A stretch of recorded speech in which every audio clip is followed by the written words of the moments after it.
been injured in an accident? One thing leads to another. Your injury leads to treatment. Treatment leads to hospital bills. Bills lead to debt. Debt leads to stress. The advocates can help relieve that stress. Having an advocate attorney on your side leads to faster resolutions, fair outcomes, and a peaceful recovery for you. You deserve an advocate. This is The Monty Show, the truth in sports talk streaming. When you want unbiased opinions about your favorite team without the spin, all you have to do is find The Monty Show, streaming live and available 24 hours a day, 7 days a week on YouTube. And now, here's Monty. Hey, The Monty Show live on Tuesday, December 6, 2025. Jake, can you please load up the GTI Volkswagen air polluting environmental assassination machine and bring me a life raft up for the bomb cyclone that is currently hitting the great city of Seattle. Boys, we almost didn't have a show today. Almost did not have a show today because of the, quote, bomb cyclone. Yes. Don't call the advocates when you get hit by a bomb cyclone. What is a bomb cyclone? Don't know. Couldn't tell you. Never heard of it. It is dark, it is windy, and it is raining sideways here in the palatial compound of the Monty Show. So any issues we have technically today, don't get at me in the talk comments. They're already getting after us because we, apparently everyone's got a stopwatch in the comment section now. Apparently you guys are holding us accountable to every minute of our life now. Conundrum says late again. Bro, I know you miss me, Conundrum. I understand that my life is lived for your gratification under the table. I get it. I'm trying. Oh, no. What are we going to do without TCU James? He's got group at 4:00. He'll be back later. And he also, let me see if I can find it just super quick. Oh, yeah, this comment right here. Yeah, so James is not happy, apparently. I'm not the one who started calling you the semen demon. That was not me. That was the comment section. And I am a demon. Right, that's the whole point of it. Is that not the same semen demon? You just said you're a demon. I'm confused. It's the same demon. I don't understand. Is there a difference here that we need to be aware of? I was unaware that there was a difference in awareness and stuff. I don't know. I don't know if. By the way, TCU got a new OC, so things are going to get better in Fort Worth. Okay. I think Seaman Demon and BDM should take over the show for Monty and Jake while they're out. in a control position. I can personally guarantee you that's not going to happen. To which Oak State James said, "Hey, stop calling me Seaman Demon." Okay, we'll get right on that, dude. Yeah, we'll get right on that, brother. That's not happening. The lie detector test determined that was a lie. You can just mark that down. The comment section ain't having it. It's not my birthday, Steinecker says. Okay, well, happy not birthday, man. Erroneous on both counts. Seaman Demon. Yeah, Conundrum bullied James and scared him off to group. James had to go to group therapy. Is it Jake's birthday? Yes. Yes. Today is Jake's birthday. Jake, how's it feel to be 37? I don't know yet because it's not today. It's on Thursday. So same thing. Yeah. So for the show purposes, it's tomorrow. Yes, tomorrow is Jake's last show of the year. He's decided he's fed up with my BS, and he won't be here. Marcus, we're out of here. Man, I gotta say, Marcus, you and Marcus are, before we get to Kenny Dillingham bailing on ASU. Marcus wants to know, was it pee in his Cheerios or somebody kicking his puppy who crapped on your treadmill? What is that, dude? What has got Jake all fired up today? I would say it's the opposite of fired up. You know, see me on the big screen. Let's go back to mornings. Jake, anything you want to talk about? Yeah, I mean, it's in the plans. Okay. Marcus also wants to know, does Jake not do a pre-show setup so that he's not constantly on one side or the other of the frame? Nope. Don't care. Deal with it. You're going to watch either way. Don't care. You should have not. Yes, he does have a man crush on Jake. There is Jake and Marcus are. Yeah, it wouldn't be the first time, I have that effect on people.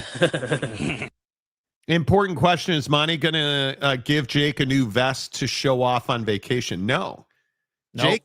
Jake has his own vest collection. I gave Jake a sling bag for his birthday.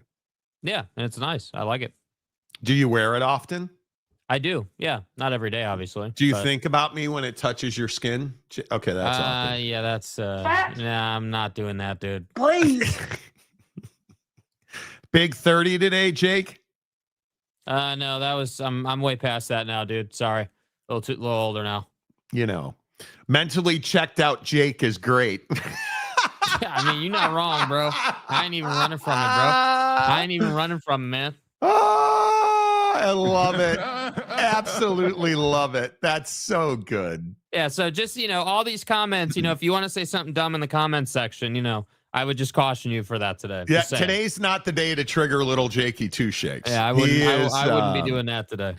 He is not here for that on the Monty Show. As always, folks, we are presented by the Advocates at theadvocates.com, the best injury attorneys in the business. And I kid you not, here in the state of Washington, in our home in Utah, wherever you might be, don't forget the Advocates are ready to serve you. Southern California, Vegas, Phoenix, Seattle, wherever.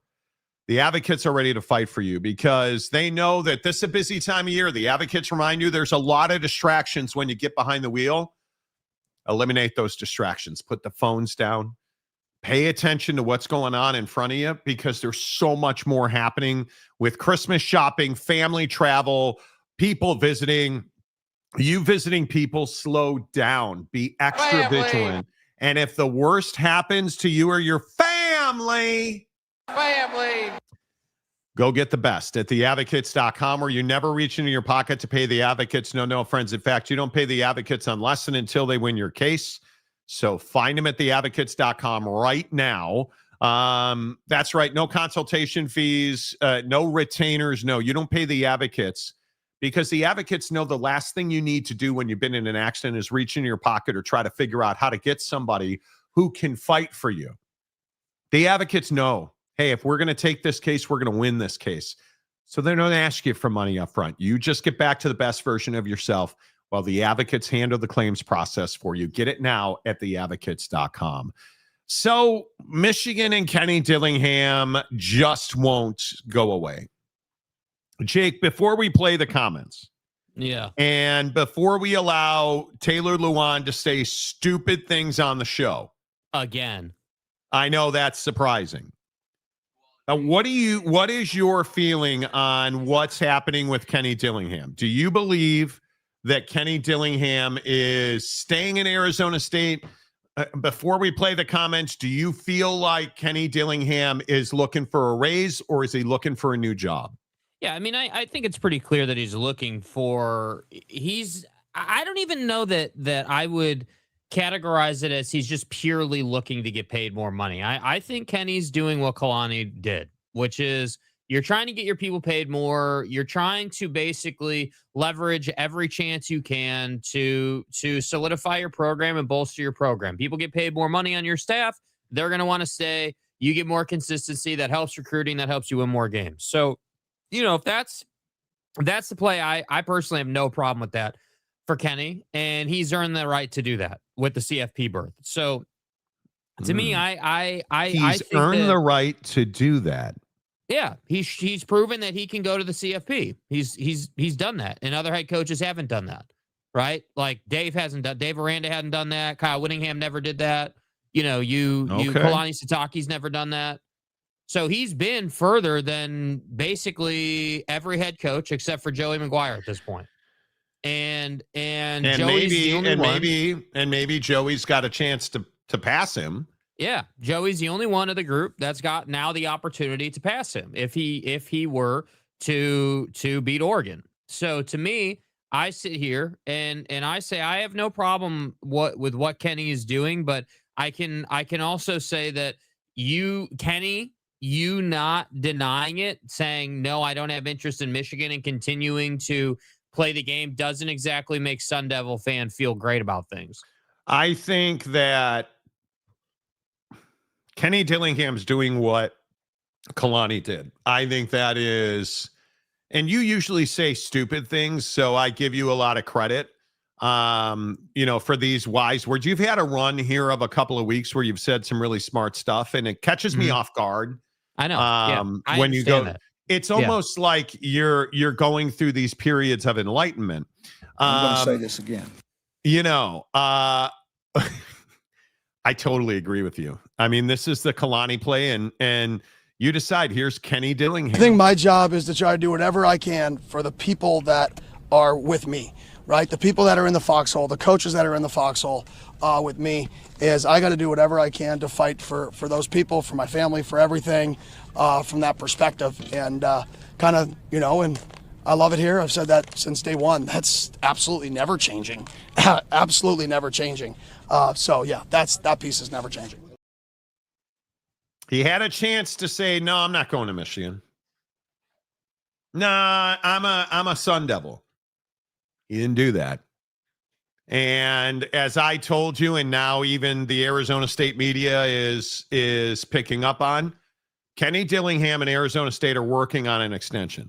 It has not been publicized yet. And what happens when you're working on an extension and it's dragging and it's taking longer than you want it to? Well, that means you work for a jackwagon in Michael Crow. And you work for a guy, and this is just my opinion, you work for a guy at Arizona State who doesn't value humans. That's my opinion.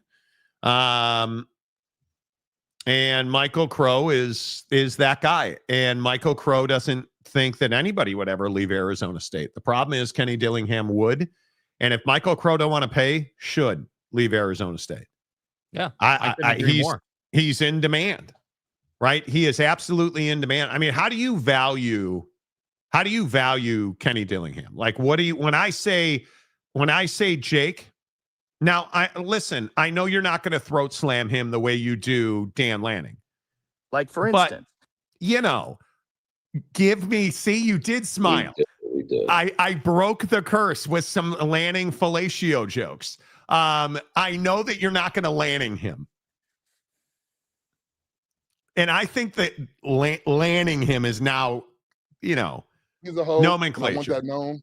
Yeah, it's nomenclature on the show. So right. I know you're not going to Lanning him. But where do you what do you think when I say Kenny Dillingham? I mean, if we're going name for name, I think Kenny Dillingham is just as valuable as Sark is. I think he's not as valuable as Lane is. And I think that he's proven. I think he's done You think he's as valuable as Lane? No, I think he's as valuable as Sark. And I think Sark. Lane Kiffin right now is the most valuable coaching candidate in the pool. Obviously it goes without saying if like Ryan Day or Sark or Kirby Smart were to become available, obviously that's speaks for itself. But those guys aren't, changing jobs anytime soon. I think that's overvalued. I don't value Kenny Dillingham the way I value Steve Sarkisian. Why? What has Sark done that Kenny hasn't? I think that Sark's won a playoff game. I think that Sark has built a championship roster. I think that Steve Sarkisian develops quarterbacks at an alarmingly terrifying rate if your name's not Texas. I think he recruits. I think he program builds.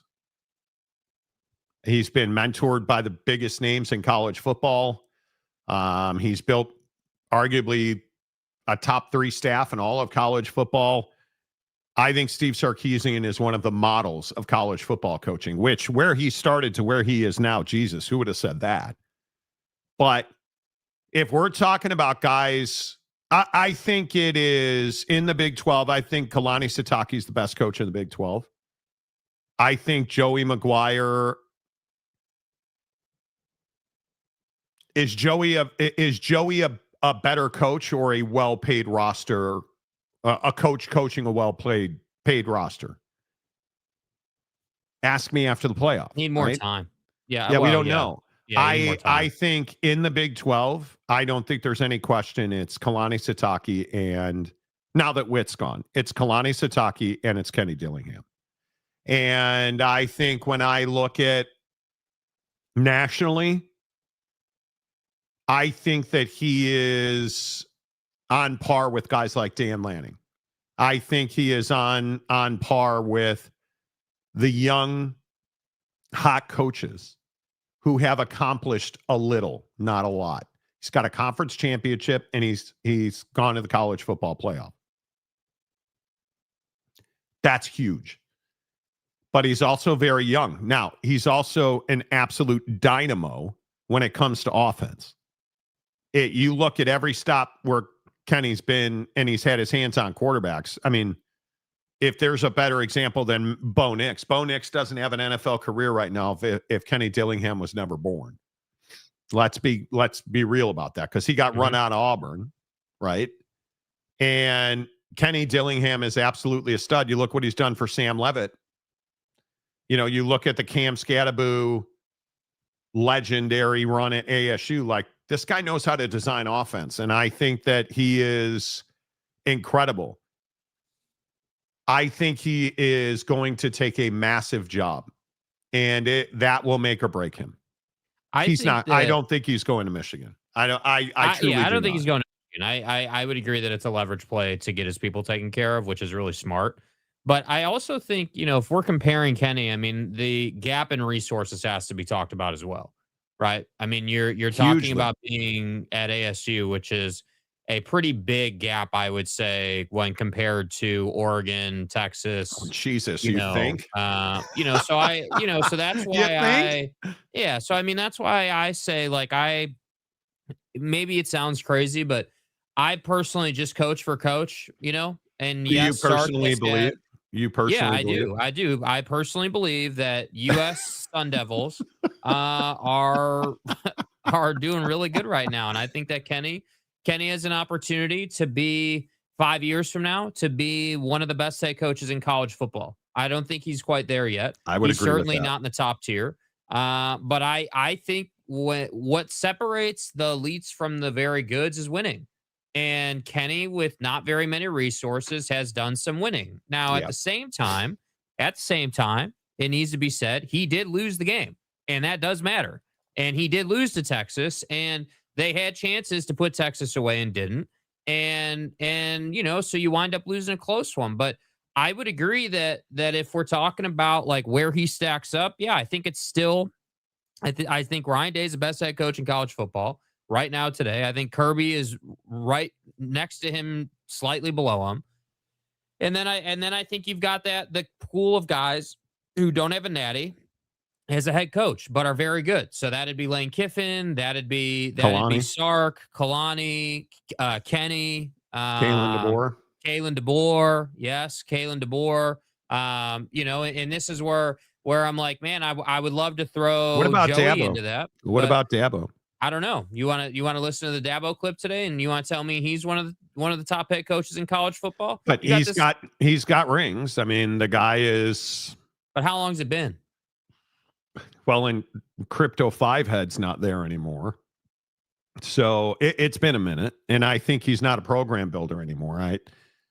I don't know. I don't have Dabo in the elite head coaches right now. Neither do I. I think neither do I. I think his philosophy on the portal and the way he goes about it, and talking about how, like this clip where he's like, oh, well, we don't do deals before the portal's open. We got to wait till the portal's open, is an absolutely ridiculous take. I mean, the portal opens on the 2nd. I mean, I know everybody's working all these deals. We don't do that. So, there'll be some of the best players out there. They'll go in the portal, and 10 minutes later, I'm committed somewhere. That ain't how we operate here.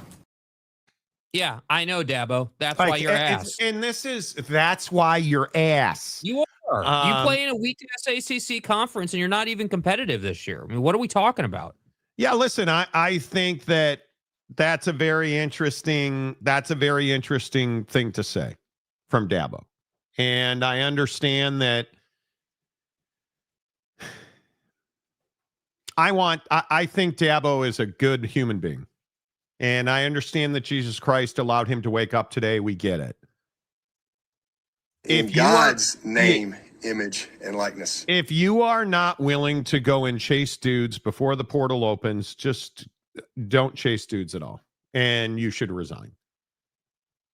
That to me is ridiculous. And I think the thing that I really struggle with is a guy like Kenny Dillingham for ASU is very difficult to replace. It's not unlike Summerall at Tulane. It's not unlike Dabo at Lane at Ole Miss. It's not unlike Saban at Bama. When a guy like Kenny Dillingham, who's left an indelible impression on a state, like Kenny is left on Arizona, bro, that's not an easy gap to fill. That is not an easy gap to fill. And I really struggle with that. Lane is a snake. Okay. But explain that, Jack Harrington. I'd be very interested to understand why Lane Kiffin's a snake. Dude that abides. You don't get the most talent if you're not a great coach. Recruiting is not separate from coaching. Day takes the talent and wins chips with it, not something every head coach can do. Ryan Day is a stud. He's a stud. I just don't. He is a master of the coaching craft. He not only can take a football team and coach that team and develop players and get them to dominate in all three phases. Yeah. He also has his offseason process so dialed in that he's getting the best talent. And part of getting the best talent in college football is winning. When you win, it becomes easier to win more because kids want to come and play for you. And that's what I think, it's a snowball effect, right? Ryan Day wasn't always the best head coach in college football. Like, again, not 3 years ago or whatever, we were all talking about, hey, should we fire Ryan Day? Because the guy can get you to the CFP but can't win. And how the tables have turned between Ryan Day and James Franklin at this point. And I think that Ryan Day has put all that to bed because he won a national championship. Yes, and he much so. won what is regarded the most difficult national championship ever won in college football based on their path. So, it's pretty clear. Look at big sexy Mike Smith. Mountain Mama. Bros, I was singing some Bryan Adams laying in bed with my wife the other night, and she was unamused. I really don't care if you think I it's can't remember the guy's name. There was dude, I was feeling the 80s music the other night. Dabo was elite in the old system. His old way coaching has been hurt by the new world college football system. Ding. It's exactly right. When do you adapt? At what point do you change? You don't. You because again, and I say this about Nick Saban affectionately. I say this about Nick Saban. Nick Saban didn't want to adapt. So what did he do? He walked away. And he's been right when he talked about how he doesn't like the way these kids are asking how much money. Their first question is how much money. And he walked away because he didn't want to hear it. And to me, that's what Dabo has to do. Dabo has to make this decision on what kind of guy do you want to be? Because I think morals and ethics and integrity is really important. It's not what wins football games. As sad as that is, and that's probably a different conversation on a different show. Morals, ethics, and integrities don't win football games anymore. Now you got to have money. Now you got to have bling and deals and cars And then we can worry about becoming a good man after we play for you. Keep it real. That's the sad reality of where we are. Nick Saban didn't want that. Mike Smith. As someone posted earlier, Dilly went toe-to-toe with Sark in the playoff. And Sark and Texas have many more. They have a ton more. Listen, that's the greatness of Kenny Dillingham, is that he was able to harness 2- and 3-star guys coming out of one of the worst scandalous programs we've ever seen under Herm Edwards and Antonio Pierce. And he took them to the college football playoff where they damn near won a game. They lost to the officials in a lot of people's opinion. Ryan Day is not really a great coach. He has the most talent. Oh, I totally disagree. Dude, what are you talking about? Hey, Tone, there are a few guys. And again, just because I like telling you I'm old, I've covered a lot of coaches in football. Mike Martz is probably the single greatest offensive mind I've ever seen. I think Ryan Day might be the best developer of quarterbacks I've ever seen. Now, do they go on and do well in the NFL? Not really. Do they do really well in college? Yeah, they do. Right? And CJ Stroud, Justin Field, yeah, thanks for being a Jet and not a Bear. Yeah, it's the side effect of being a high draft pick, man. You get to a really crappy situation, and you don't escape that for like 10 years. But Ryan Day will take a high school quarterback and make him an NFL draft prospect. He will, and you'll win a lot of games for that. But the idea that Ryan Day gets no credit for developing talent, that's crazy. Dude, Ryan Day took a guy in Will Howard who they said sucked, and they ran out of Manhattan. Literally ran him out of Manhattan. And went and won a national championship with it. Tony, I appreciate you, man. And I'm not trying to make it personal, but this is just an incorrect take. I don't appreciate you, Tony. Yeah. Okay. Hey, Pone, I just doubt he would have the same success at a lesser school. Well, who would, though? See, this is that, and this is a really interesting point by Tony. This is why the G5, in my opinion, should not be in the college football playoff, because you're asking the impossible. And then we put Boise State or JMU and Tulane in positions where they simply don't have the resources. Does that mean they're a lesser university? No. Does that mean that Summerall is a terrible coach because Tulane's probably going to get boat raced and Manischewitz is going to get broken into crumbs? No. So that's a Jake Retzloff. Anyway, my point is, we're asking them to do things that we shouldn't be expecting them to do. And with all due respect, because they don't have the resources, they don't have the money for nutrition, they don't have the money to pay the best strength and conditioning people, right? Like, you just don't have the same. And I know I talk about that, but I hope people understand. Do you get how important it is to have infrastructure in your football program? Because you see Ryan Day and you're like, he's got Caleb Downs. Right? But who's teaching Caleb Downs how to lift weights? Who's teaching Caleb Downs how to do plyo? Who's teaching Caleb Downs how to do yoga and hot rooms and red lights? And the infrastructure's teaching him. And those are the resources. When I talk about football sucks $500 million a year out of your pipeline, that's the stuff I'm talking about. Never mind the 10 blenders you got to buy every year because they get worn out every football season from smoothies. Never mind, like, it's stuff that you don't even think about. Right? The rolls of tape, the massage tables, the training room, the hot tub motors, bro, I'm telling you, those SRTs. Resources, the SRTs that are, you wrap an SRT around a tree, somebody's got to pay for the tree, bruh. Call Kawhi. My point is, yeah, exactly. Call the Clippers, who aren't the Lakers, still losers. My point is, you can't. We're not talking about UNLV or Boise not being good enough to go to the playoff because of their talent. It's their resources and their infrastructure.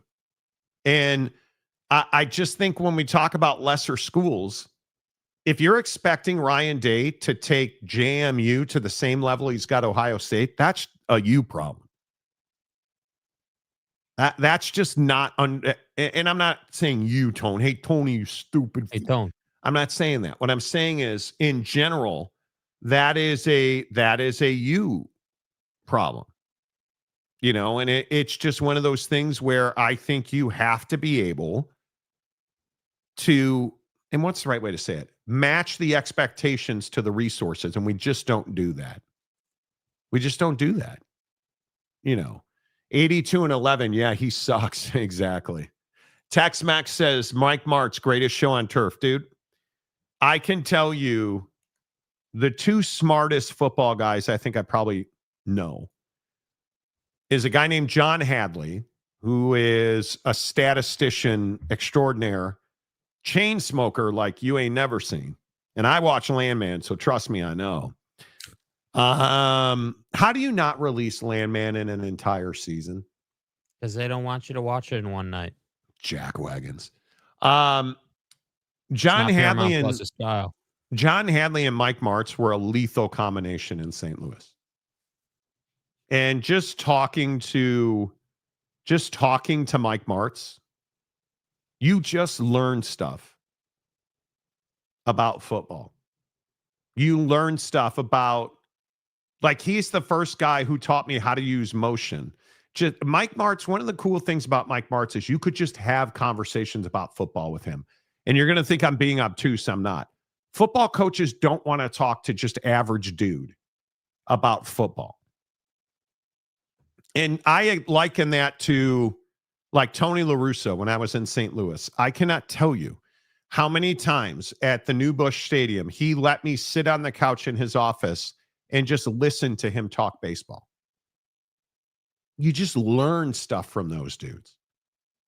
And you learn stuff from talking basketball with Rick Adelman. Or like I've been around those guys. Mike Martz,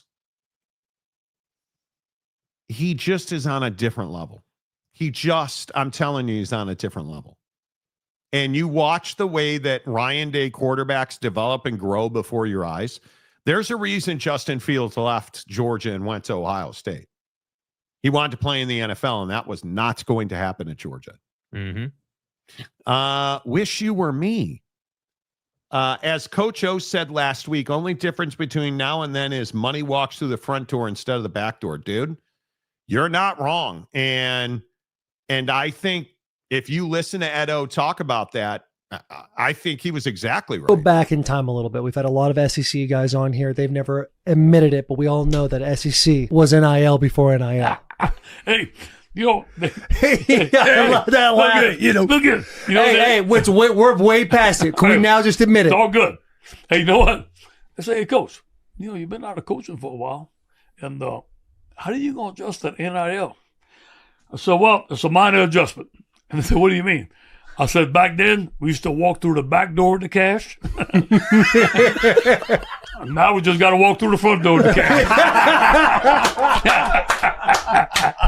Hey, a joke, obviously. Big time joke. Big time joke. Everybody watching, that's a joke. How good is that? That's what pisses me off about Taylor Lewan. That's what just makes me furious that you're such a scumbag.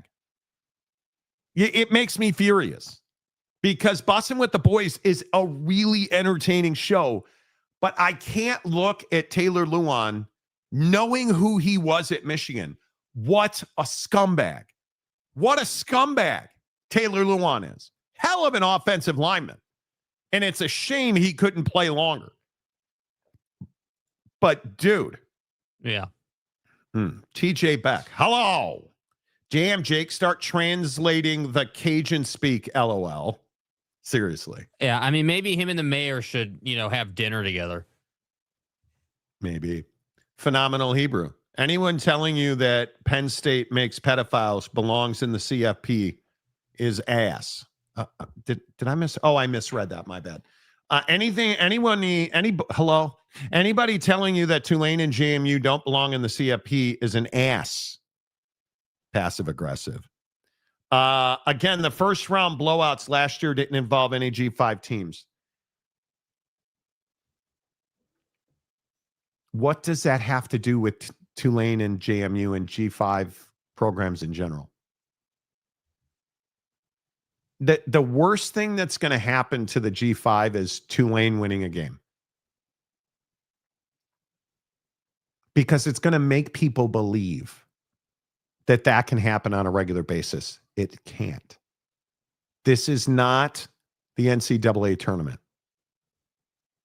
Right? And I hope that people grasp this. There's no such thing as a Cinderella in college football. You got to go bend people's face masks to win games in this world. What do you mean, not to cut you off, what do you mean that the first round blowouts last year didn't involve the G5? Yeah, I didn't want to get into that. What do you call 31-14 by Penn State? Am I missing that? Are you saying that doesn't count as a blowout? Are you where saying they were that never in the game? They were never in the game. They got dominated, man. They were never in the game. You go back and look, and I didn't want to. But we don't have a choice. I mean, if you're going to call us an ass, like you're saying that our take is because I agree that generally speaking, the G6 doesn't belong. Penn State wrecked SMU 38-10, and for all intent and purposes, SMU was a G5 team last year. And you look at Boise 31-14. You don't think that's a blowout? Come on. And because do I remember this correctly? Right, Boise State had a bye, right? Yes. So that was their first game. Conference champion. Yep. So it doesn't really matter to me if it was first round or not first round or whatever. You got torched. Like, I'm not really sure what the round has to do with it. In your first game in the CFP, you got blown out. Like, it just is what it is. I just don't want this to be a thing where we start saying things like, well, SMU wasn't a G5 team. They were a G5 team. There's no question. Oh, well, Boise got a bye. They got blown out in the second round. Come on. What I am telling you is, if you believe that JMU should be able to come into the college football playoff and physically compete, maybe I'm not the one that's a dumbass. Because you look at this bracket right here, this game right here, I don't know what's going to happen with Ole Miss. I have no idea what they're going to look like. Oregon should absolutely take JMU apart at the joints. That game, and I again, I know that Mr. Dan Lanning over here, throat slammer guy, I've said it all year. That's not an elite football team in Eugene. Not this year. I think they have a lot of moles on their face. They're going to dismantle JMU. I don't know how that game goes any other way. Because they just cannot physically compete. The matchup, I was looking at this matchup yesterday. It's terrible. Terrible for JMU. Why is it that we want teams who are not competing financially or with the same talent in a game with Oregon? That's what I don't get. You want to have, and this is the concept that we never really got into because all this Michigan nonsense happened. But you want to have, the G6 champion, the best team at the G6 level into the CFP. Okay, I'm good with that. You're the G6 champion. Show us what you can do against power teams. You know, if that's how we want to play this game, all right, cool. They earned it on the field. All right, great. Knock yourself out. That said, this is not the 12 best teams in the country. No. This is the 12 teams that were put together to create fairness for the conversation, in my opinion. That's what this is. Yeah, it's a mistake. That's what this is. It's a mistake. And Hebrew, I'm here for the conversation. Big Blue Horses, the insane Cinderella fetish in the college football playoff is crazy to me. It's the NIL era. Times have changed. College football needs to get with the 21st century. How does a 52-7 Oregon win over JMU help anyone? It doesn't. Yeah, well, what it is it's an advantage to Oregon over Tech. Let's be real. Like, everyone thinks that the bye week is an advantage, and it's not. The bye week clearly in the CFP model has been a disadvantage, and Oregon is going to beat up on JMU. They're going to be in rhythm and in sequence and have momentum. Right. And then Tech is expected to come to a neutral site with Oregon and somehow be competitive after 2 weeks off. That's what I don't get. And I just think you look at some of the builds and you look at the way that some of these schedules play out. You can't have a kid sitting around for 6 weeks and then ask him to go be his best playing a football game. That's where I think expansion really helps the college football playoff, because more games means better football. Because I don't think any of us believe that one game in 6 weeks is good for, call it what you want. You can't tell me that it's good for fundamental football. You can't tell me it's good. It's not good for anything, bro. Like, and are we just ignoring that Chesney is wearing two hats right now? That he's trying to coach the team and he's trying to recruit for UCLA? Some are all the same way. Yeah, some are all the same way. Like, right? Are we just ignoring those two guys? Like, come on, dude. Like, let's be real. Yeah, I think it is. I think it's a mistake to believe. Yeah, it is what it is. I don't want this to be a thing where, Monty said, okay, cool. I said that they don't belong. I'm the one that's asked that you're talking about. I'm fine. But what are we going to say when it is a blowout? When it is, I'm not confident JMU will score a single point in that game. I'm not kidding. I'm not confident you'll get. That. I'm not confident you'll do that. I think that you're not as high on Oregon as I am. I think there's a chance that Oregon will dominate them to a point where they'll have opportunities to kick field goals, but good luck making a field goal in that environment. And I just think that there's a chance they will not score more than 20 points. I would be shocked if they scored more than 10 points in this game. Honestly, I would be. And if they didn't score a touchdown, I wouldn't be that surprised. Well, we'll find out Saturday on TNT. Don't forget that game is 4:30 Pacific. I mean, listen, I think there's a reason Oregon's favored by 21 points. And I want to say that number is like 49. There's a reason for that. And again, I don't think I'm not even trying to be obtuse. But you look at the way that JMU operates, it's going to be really tough to outrun and out physical. You need Wayne Knight to be almost superhuman. You need him to the problem is he's not playing Troy. Right? He's not playing Troy. He's not going to run for 200 yards. And I think you look at the fact that he ran 5 carries, 12 yards for 2.4 yards a carry against Louisville is a little troubling. His best games came against Georgia directional, UL, the Raging Cajuns, Washington State. Well, there's a P4, Monty. No, they're not. Please don't at me. And then, of course, he had a massive game against Troy. I don't understand dudes like Phenomenal Hebrew or any of these other guys that are like, hey, like you guys just are focused on logos or games decided on the field. The game's already been decided. This game's over already before they even play it. And what's logo got to do with it?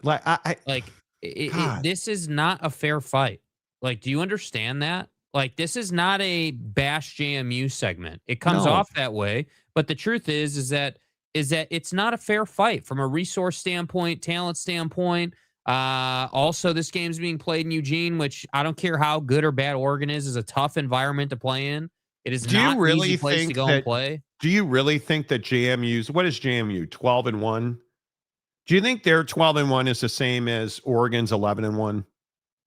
When Oregon's only loss was to the number 1 team in the country? You think that's a fair assessment? Come on. And I'm telling you, and I will continue to say it, Dante Moore is a guy who you don't get second chances. You don't get to wish that you had. You don't get that against them. And I really struggle with this idea that we're just supposed to believe that G5s are anything other than a tune-up for the P4. And one-off upsets or close games are not going to change my opinion. That's not how you judge things. You look at a long scope of work. And why is Boise State? Boise State? Well, because once upon a time, in a galaxy that doesn't even exist anymore, known as college football, Boise State all of a sudden got crazy and ran a Statue of Liberty. And I mean, I just don't, I'm not here for it. Yeah. I'm not here for it. And I again say Boise State is fantastic. And what Chris Peterson accomplished at Boise State should be nothing short of legendary, which it is. Yeah, it'll never be forgotten. Yeah, I just think that you like, was that the Fiesta Bowl, right? The Oklahoma game, I think, was in the Fiesta Bowl in 2005. It's 20 years ago. 20 years ago. That's where the Cinderella story in college football comes from. But this right here by Phil Venzer. Phil, for once we agree. This is my precise point about this JMU game with Oregon. Well, Oregon needed a tune-up since they got trashed by Ohio State, and that game was over in the second corner. Yeah. I 100% agree. Totally. Texas Tech should be the one bitching about this JMU matchup. Not JMU. JMU's happy to be here, right? Texas Tech is the one who should be upset that Oregon's getting a massive advantage by playing a little league team before they play them. Like, they're going to get to run their plays and go through the motions and beat up on this team. Like, this is not hard to understand. Marcus is requesting if we're keeping it a buck drop. If we keeping it a buck, the JMU matchup is ass for all of us folks that make money on people watching TV. We keeping a buck right now, we ass. Because it won't be a big TV audience. And I totally agree. What is there to watch? Yeah. That building will be full. The building will be full, and everyone will watch the first half. And maybe it does. I mean, maybe it'll be sub 10. Maybe it does like 7-8 million just because it's Oregon. Dude, I think if you got 7 million, you would be. The problem is, because I agree, everyone's going to watch the first half. Jake, it's on TNT. Yeah. Mm-hmm. How many? And again, I continue to ride this out. You want to know why the college football playoff is broken? Part of it is the TV deal. Part of it is the fact that I don't want to know who, before I said it today, knew that the Oregon game, outside of Oregon Duck fans, was on TNT, bro. Well, are we getting the college football playoff after Rizzoli and Isles episodes? Are we getting the college football playoff after? Why are we on TNT, man? Like that's not where it belongs. I want every playoff game on ABC or ESPN because that way I know where it is. And I can count on a really good broadcast. I don't know why. We have to because it's not we have to watch the college football playoff, after reruns of Charmed are over. Right? Like I don't like Charmed. Charm sucks. Witches aren't real. Neither is JMU in the college football playoff. Present. That's all I got on Rizzoli and Isles and Charmed because I wanted to. What's the Tony Danza show where he was like the dad of the house and, Full House reruns? What? No Dawson's Creek references? Yeah. Can I get some fucking Dawson's Creek? Hey, man. I need to cry tears for JMU before the game. Can I get some Dawson's Creek? Right? Can I get some Melrose Place? Gilmore Girls? Can we go Melrose Place for a pregame show on TNT, please? Can we get Jason Priestley and his broken down race car driver body over here because Luke Perry's dead and I need a pregame host? Let me go ahead and get some Beverly Hills 90210. You Ian Ziering freak. What about Gabrielle Catarez or whatever her name was? Bruh. Like that's where we are in this life. Give me some Hollywood Hulk Hogan. He's dead too. Damn. Give me some WCW. Brother. Wolfpack for life, baby. Brother. I want it. Right? Can we get maybe we can get really retro, and why don't you give me some of The Wire on TNT, because that's what's going to happen. You're going to drop your socks and get rocked if you're JMU. The Wire's perfect. Ha ha. Yeah. Anyway, I feel better. What other ass shows? How about let's see. How about some Chips? How about some, don't start talking about Chips. Chips is fine American television. Fine American television. Yeah, what about like Golden Girls or Days of Our Lives or, crap like that, dude? Marcus makes a great point. What? FBI Portugal doesn't interest you, Monty? Apparently TNT has like every FBI series, right? I just come on, man. Like yeah. Don, give me some AEW wrestling. What's AEW? It's fine. I love that show. Why don't we put it on ABC and ESPN where it belongs? Right. Matlock, Hawaii 5-0, Charles in charge of my days and my nights. Charles in charge. Oh, Monk's a good one. Yes, Monk is a good one. And what, Burn Notice wasn't available?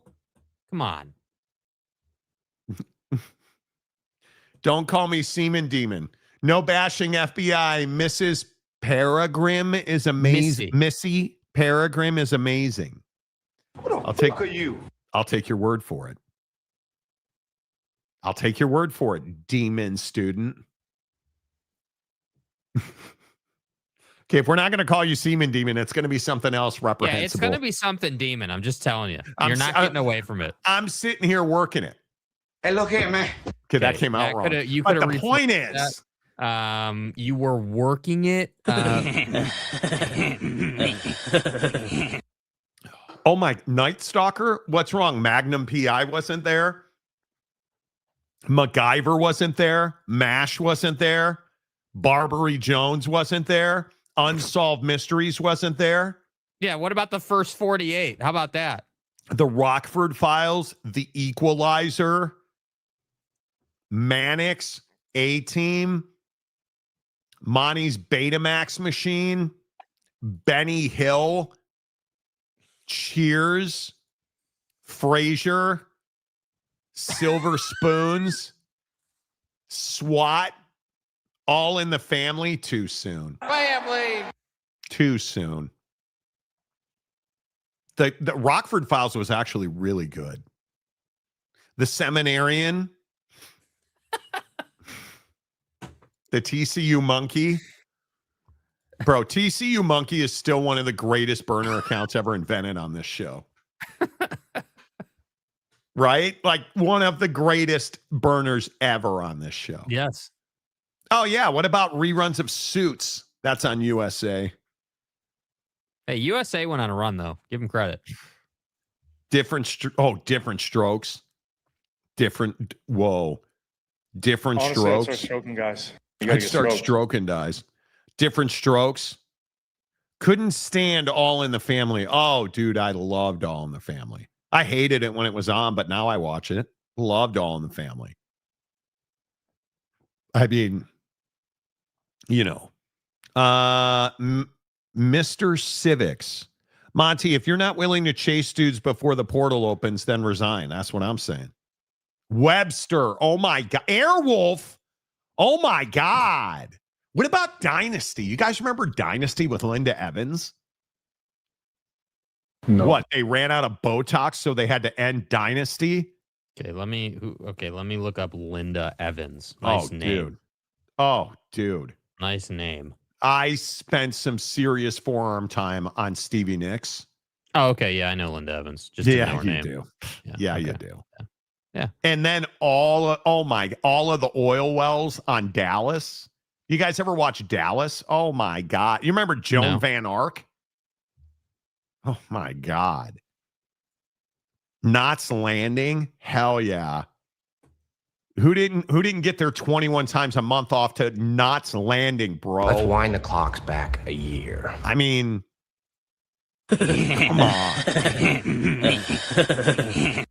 Who didn't get their 22 to 35 times a month to LA Law, bruh? 21, can you do something for me? Yeah, you did. Come on. Cheers. And James, Seaman Demon, don't deny it, dude. We all know it's true. What? That he's done this. He's not immune. He's gone to, the rectory to these shows and these celebrities. We all know that. I don't even disagree. My first probably really big crush was Suzanne Summers on Three's Company. I wanted every ounce of that cellulite. That was probably too much. Yeah. But my point is, Suzanne Summers was, I'm 53, dude. If you're in your 30s, you haven't even lived. Nope. Like, my God, it is absolutely dumping in Seattle right now. Like, you can, it is. Iraq. Dude. Telling you. You guys should be grateful there's a show today. I just want to put that energy out. You legitimately should be thanking us that we decided to actually show up today. We almost didn't. Yeah, you should be thanking us. Just appreciate it, dude. Honestly, just appreciate it. Such as in like. The Iraq. Yeah, I'm to the Iraq. I'm telling you right now that Americans. Yeah. Lou Ferrigno. Bro. Linda Carter. Oh my God. I bet my wife is of the generation that would have Linda Cartered. My wife in a Superwoman costume, forget it. Lock the door. My God. There are just so many. It's so strange, you guys. Like,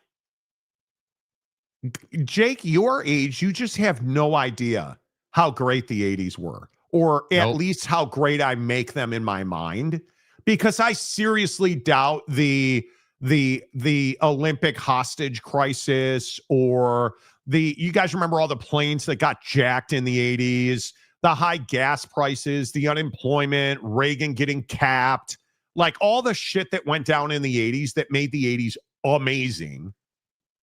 I pine for it. I absolutely pine for it. I'm not even going front.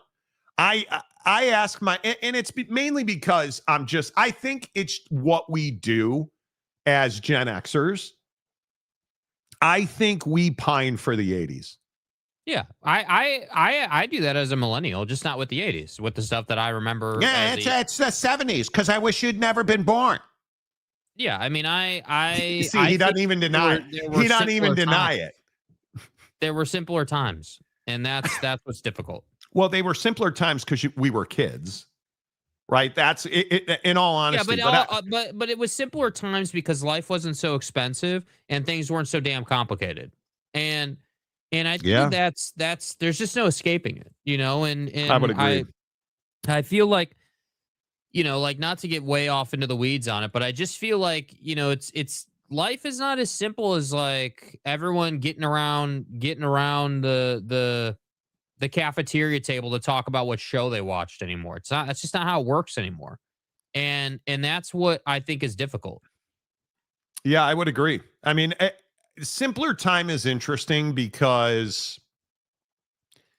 I think when we look back on it and we try to figure out, you know, how do we go back in time? Well, you can't. You just have to make the best of what you've got now. And I think that's the real truth. You have to make the best of what you have now. And we're not great at doing that. We're always trying to water, you know, the grass on the other side of the fence when we should just be paying attention to what we're doing now. Well, listen, I think it's the balance of like, you know, just whatever you're doing. So like, if we just use us as an example, like the show and all the shit that we're working on, and like, just, you know, just all the things that we do. So it's like, how much time and energy do you put into those things versus how much time and energy do you spend just like enjoying your life, just purely doing things that you enjoy doing, whether that's trips or golf or cars or whatever. I mean, whatever it might be, whatever your thing is. And that's something that I find myself, you know, measuring constantly. I feel like, as, you know, as the years go on, the days go by, I'm like, dude, like, when's the next time I'm going to do something that I really have fun doing? Or like, how much effort should I be putting into making sure that, you know, I do something I like doing versus the things that I, you know, am focused on like long-term. I think that's something we all struggle with. Yeah. I don't know. I think it's difficult to, I don't even know the right way to say it. I just think that's what you have to put yourself in a position where you make the best of what you've got. And I don't know the right way to do that. You're going to fail a lot. You know, I just think it is what it is. Gunsmoke. Never watched Gunsmoke. Marshall Dillon having the long-term relationship with Miss Kittle without putting a ring on it.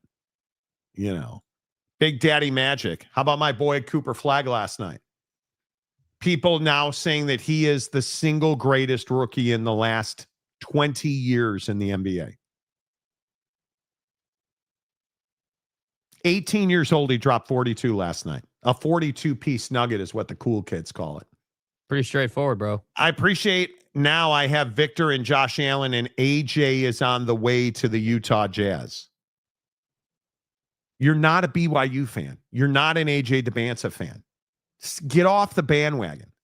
You can't hate BYU and be an AJ DeBanza fan. Like, when do we set a minimum bar for sportsdom? If Oak State James is now TCU James, the Seaman Demon, how are we allowing Big Daddy Magic to be an AJ DeBanza fan? Like, it makes no sense. It doesn't math, right? You have spent so many countless hours ripping BYU to shreds on this show. And now because they're good, you show up repping AJ DeBanza. Come on, bro. You got to be better than that. You got to be better than that. Hee-haw, Happy Days, Battle of the Network Stars. Yes. None of us have been through anything like the Great Depression. We'd like to think things are complex. Half the nation was sleeping on park benches, dude. I always tell my wife, how far from that are you? How far? Like, we walk our dog every night, and we walk by multiple homeless people when we do it. Man, it is just pouring rain out. And it is wild to me how much water has fallen in the PNW in the last 10 days. Yeah, we're under, not that it's raining here. It's not. But according to the weather app, we're under flood watch right now. And it is quite doom and gloom out. Yeah, bros, it is absolutely dumping. Like it is dumping. It is crazy to me how much rain is coming down. And I have no idea what you even do with it. Honest to God, I have no idea. Like, this is crazy. I don't know where all this water is going to go. In the people's houses, that's where it's going to go. Down the hill and into the ocean? No, it won't. It won't. You should see the flooding that is happening in the PNW right now. Family Matters, Farrah Fawcett, geez Louise. Are you kidding me? Family. How time has passed. I'm now 63 and I get up in the morning and walk like I'm one of the dancers on the Thriller video. Okay. Wow. Okay. Way to be self-effacing. Phil, you're doing great. James, all new pro charting software brought to you by Rectory Enterprises. Brother, dude. James has to take himself less seriously. Which is charting software brought to you by Rectory Enterprises is incredible. Oh, Kelly Kapowski. Oh my God. Saved by the Bell. Who was the girl on that show? Didn't the girl on that show like wind up doing adult movies? I can't remember her name. The girl with the long, the brunette with the long hair. I can't think of her name. You know. Famlore, how about Wemby part-timing the game with OKC and still winning? Yeah. Wemby's fantastic. You know. Not the best player in the league. Never will be. But he's really good. Cooper started a tad slow in the season, but has turned it up similar to Caitlin Clark rookie year. He's exploded. Jason Kidd's done a great job with that offense. My profile picture is me and Cooper Flagg. Yeah, because now you're a Cooper Flagg fan, apparently. Which is ridiculous. You know. AJ and RW3 and Richie. Dude, I'm telling you, AJ DeBance is the best player in college basketball. I'm a believer. And I like Boozer at Duke more than most people do. There was an article today talking about how he's not a franchise player in the NBA. I don't even disagree with that. Does he need to be? I mean, is that what people want him to be? No, but he's a bucket. Yeah. He's a bucket. I mean, he's a starter in the league, certainly. Yeah. I don't know that he's a franchise player, but he's a bucket, though. He'll get starting his role player. Yeah. You can give Boozer the bucket and give him the ball. He'll get you a bucket. Yeah. Cooper Flagg is just on a different level. And Big Daddy Magic's argued with me about Cooper Flagg for I don't know how long. But I'm telling you, Cooper Flagg is really good. I think there's a chance. And it probably won't happen because, I mean, who's had the greatest? Magic Johnson probably had the greatest rookie season ever. Different game. In the modern era of basketball, Cooper Flagg may, before it's all done, if he stays healthy, he'll be the best rookie in the modern era of NBA basketball. I mean, he's doing stuff at 18 years old that guys aren't doing at 23, 24. Yeah. He is, dude. And if you look at AJ DeBance's game right now, dude, the handle, the ease of movement, how smooth he is.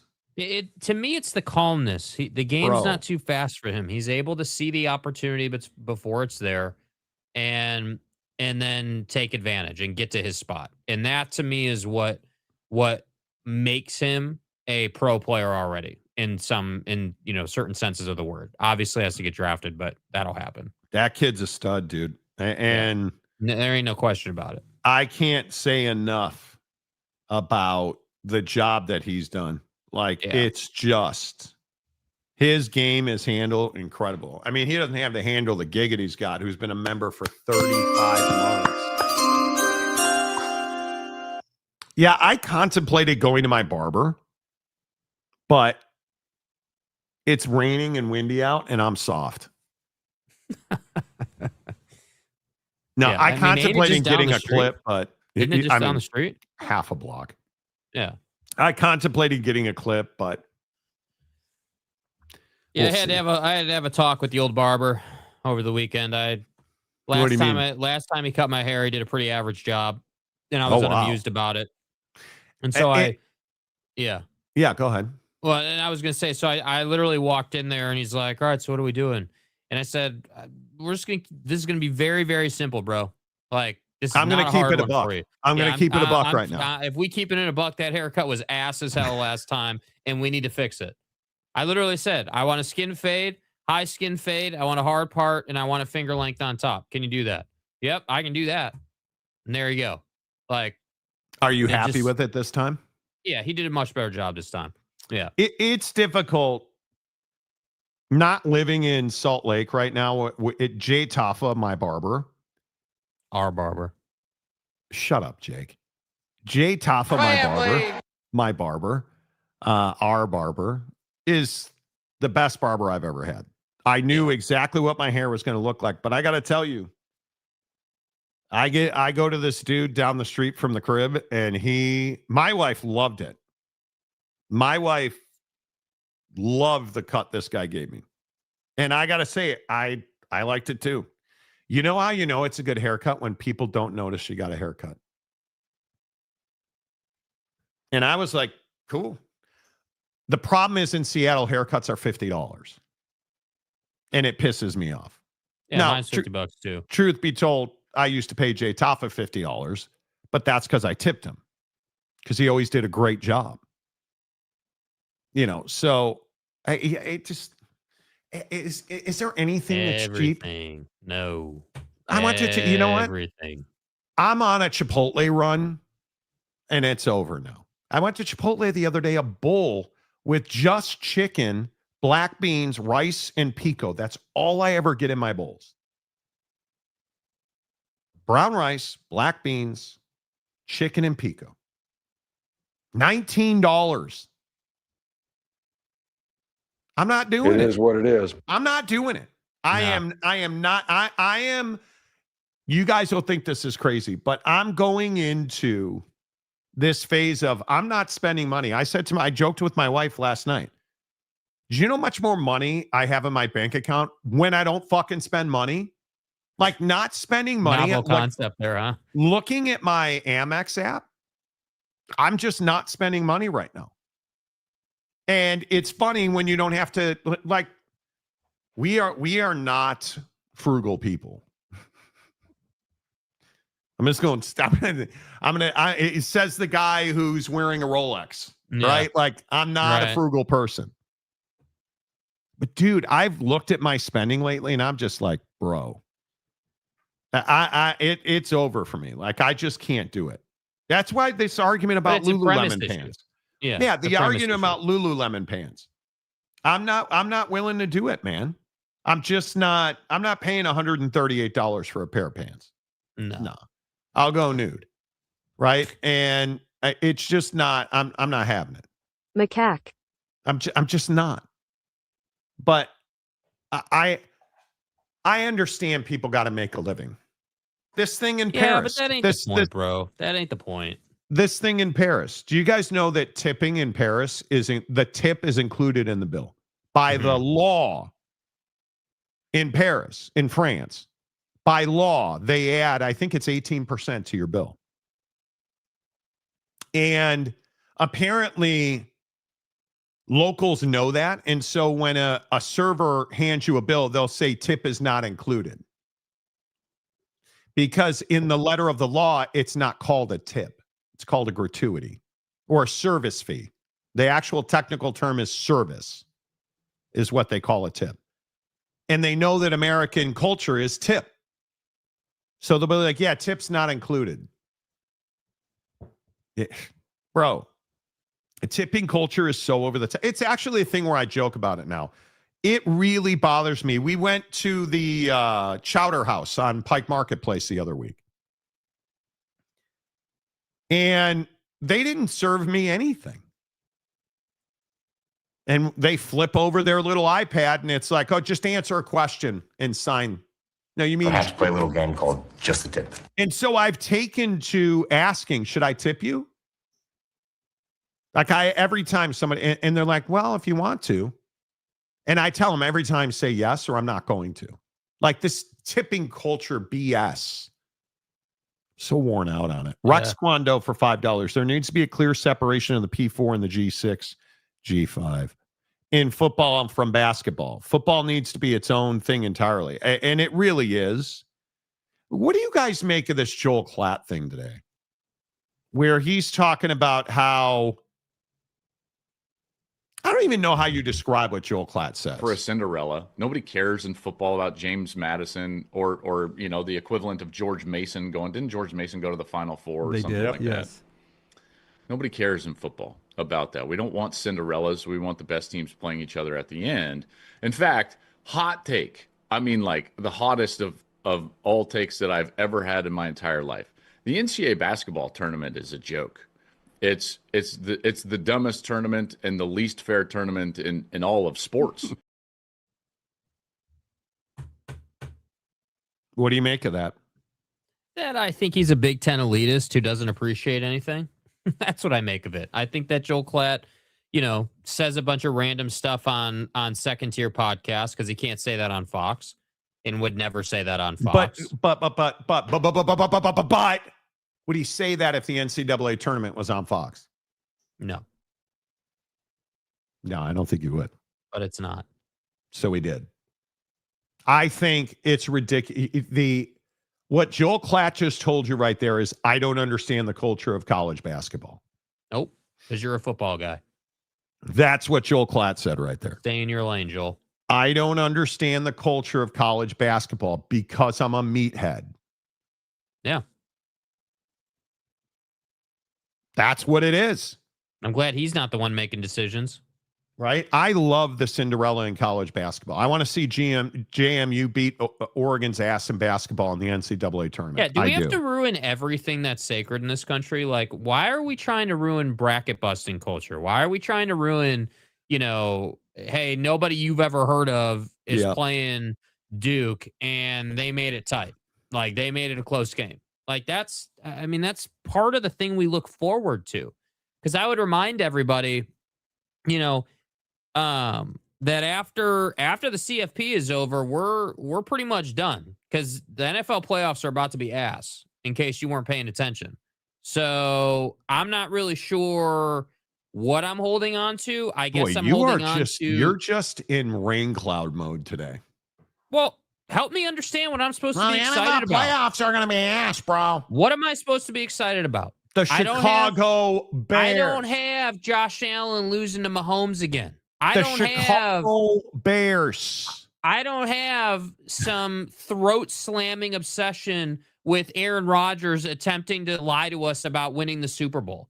The Chicago Bears. I don't have any of that, bro. Sir. What I have is a 90-day wait for baseball to start. What I have is a 2-month wait, 3-month wait for the Lakers to tell us why they lost in the playoffs again. That's what I have. So why catch me with strays on this?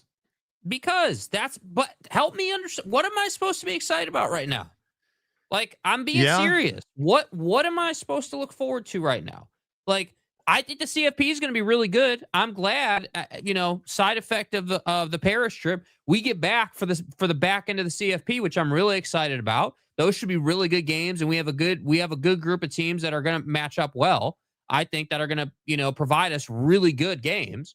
So I'm excited about that. But generally speaking, am I excited about the Patriots or the Broncos or no, I'm not. You're not excited about Denver and Baltimore. No, because Baltimore is going to lose that game and we're going to have the predictable outrage in the comments section. Yeah. Yeah. Look, I think it is, New England being 11-3, Jacksonville 10-4, A-Raj at 8-6 in the playoffs. I mean, I think the NFC is a far better conference. I'm actually excited about the Rams being back, the Bears being back, the the Buccaneers are what the Buccaneers are the 4th seed or 5th seed right now. Like, I'm excited about that. You can't deny it's going to take effort to get fired up over the NFL playoffs. No, this year. I'm a huge Chicago Bears fan. I am an obsessive Chicago Bears fan. No, it will not take effort to get excited about it. Wow. Lamont Tucker, the newest member of the Monty Show. Bro, you maybe you just need to go find a massage parlor or something. Like, you need to, like, bro, we need to find you a Happy Light or some sunshine or a glizzy off the roller at a QT, whatever it needs to be. I'm done sugarcoating it, man. I'm done with it. Like, Why it's are you not saying- good. It's not good that Mahomes got hurt. It is not good that all these dudes are tearing ligaments out there, man. That's not a good thing for the NFL. But okay, yeah. What? I'm thrilled about the Chicago Bears. Right, I'm thrilled. but I'm talking about the overall picture. Yes, the Bears are better, and that's great, and you should be excited. But we're not getting Brady or Mahomes, or we're not getting that signature game this year, bro. Like, that ain't happening. God. We're getting the new Mahomes. And who's that? Maybe it's Caleb, probably not. But you look at Sam Darnold, you look at Jordan Love, Jared Goff's going to have another chance, just barely. I mean, you look at the way that the quarterbacks are lining up, and I think it's going to be really tough at the bottom of the NFC. But you look at Bo Nix, you look at Drake May, Trevor Lawrence, Justin Herbert, Josh Allen, CJ Stroud, Phil Rivers. Come on, man. Phillip Rivers. But you look at the young quarterbacks in the playoffs, bro. It's Nix, May, Caleb. That's huge for the NFL that these young quarterbacks are leading special football teams. They're having big performances. That's huge. Man, that's not small or incidental. That's transformative for the NFL. Yeah, it's transformative. I'm not sitting here saying they're special football teams yet. Being a special football team, right, to have that brand and have that reputation, in order to be that, you got to go on your run. Now, to your point, they're in the playoffs. They're going to have their opportunity. Maybe they do go on a run. I agree. All I'm simply saying is we're talking about dudes who've never done anything in the playoffs yet, mainly because they're young. They haven't had the opportunity. It's not really even about them. What I'm saying that nobody else seems, and hey, if I'm on an island or a hill, great. All right, cool. We're not getting, hey, Tom's competing for his 6th or 7th. We're not getting Mahomes and Allen this year. We're not getting. I think we're better for it. Well, that's where I disagree. When you're watching rough football in the playoffs this year, then we'll see if you still disagree with that, because I think there's a really good chance that happens. Like, everyone's celebrating the Broncos being where they are. I'm telling you, that team is not a Super Bowl team. They're not even a conference championship team, in my opinion. They have played a schedule that has been on the softer side, so they have to prove it. The Eagles, this reaction, incredible to me. People saying, "Oh, well, the Eagles figured it out." Monty, dude, 31-0 against the Raiders. It's the Raiders. You're not going to sell me that you figured it out beating that team.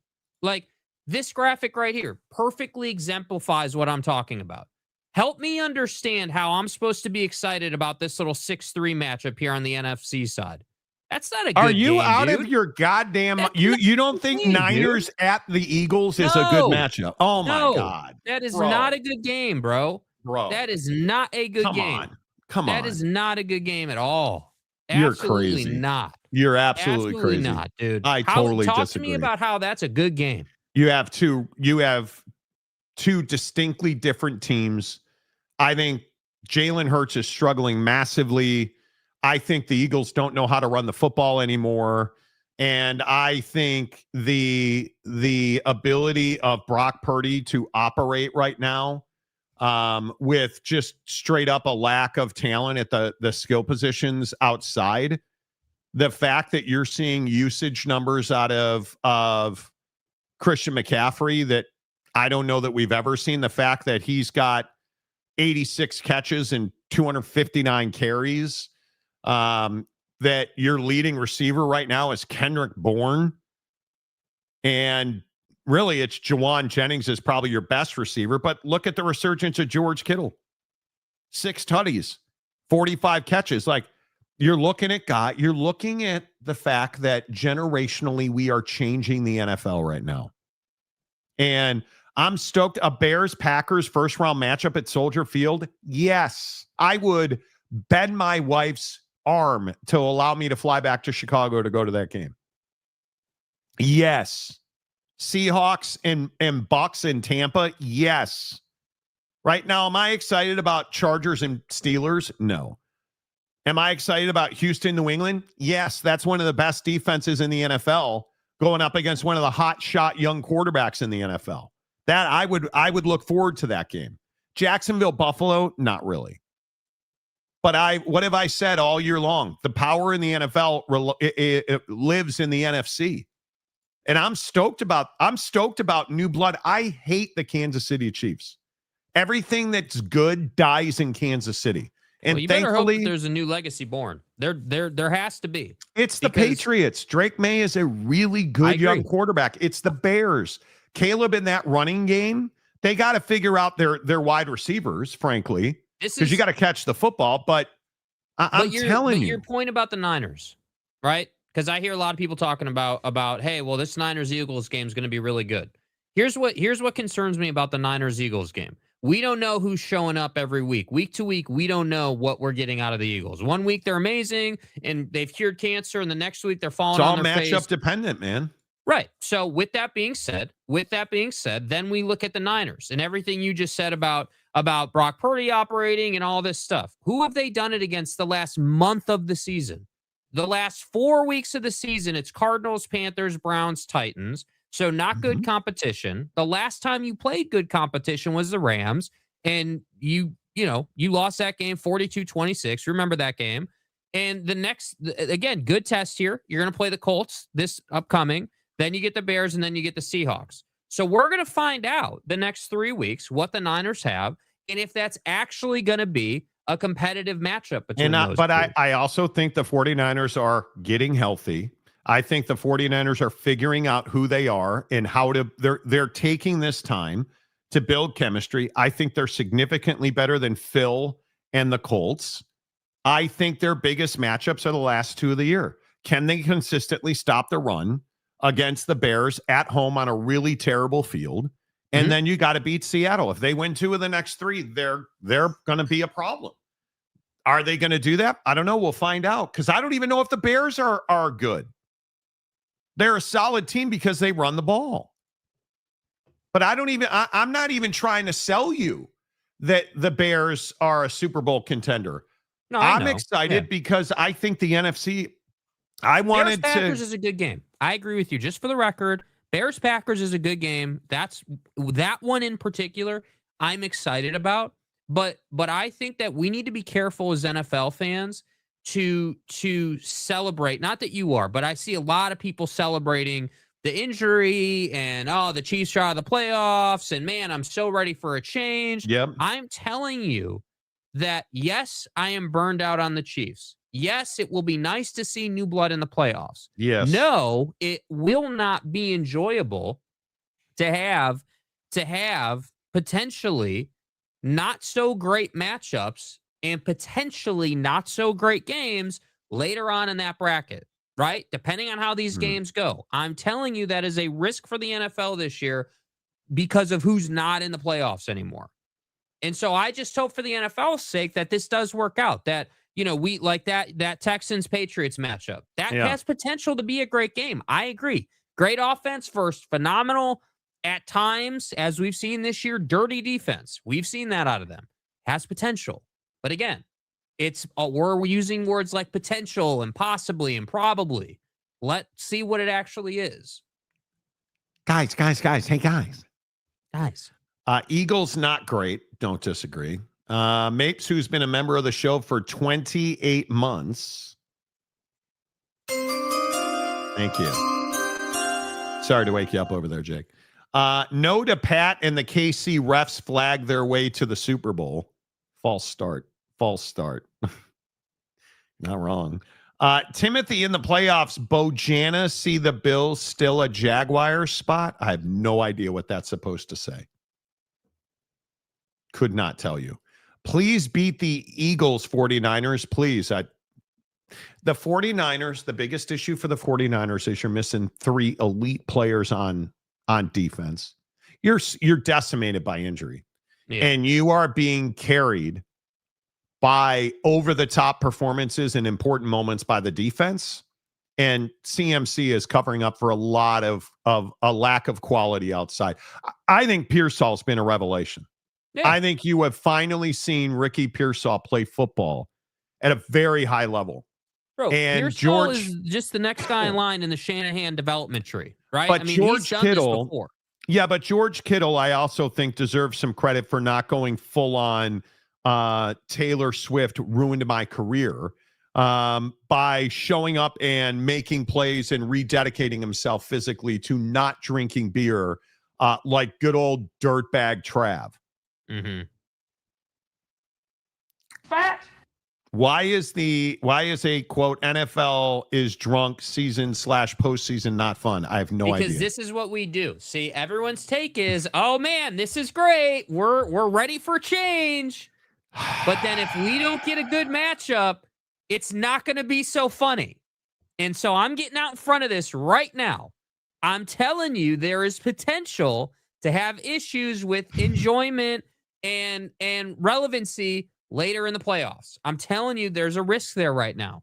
That could be a problem. Listen to what you just said about the Niners. You just said that they have been winning with over-the-top defense in important moments, and CMC is covering up for a lot of those injuries. And you have a lot of backfill with new talent. Yeah. And that took time to come together. But doesn't that mean on the other side of that at some point that's going to run out? At some point you're going to play a team that's going to execute and your situation's not going to be good enough anymore. Like, that's I don't part disagree. Of it. That could absolutely happen. Yeah. Amen, Timothy. I hate the Chiefs. Everybody hates the Chiefs. I hate the Chiefs to Monty because of Tay-Tay and Travis relationship. I mean, who doesn't? Who doesn't, right?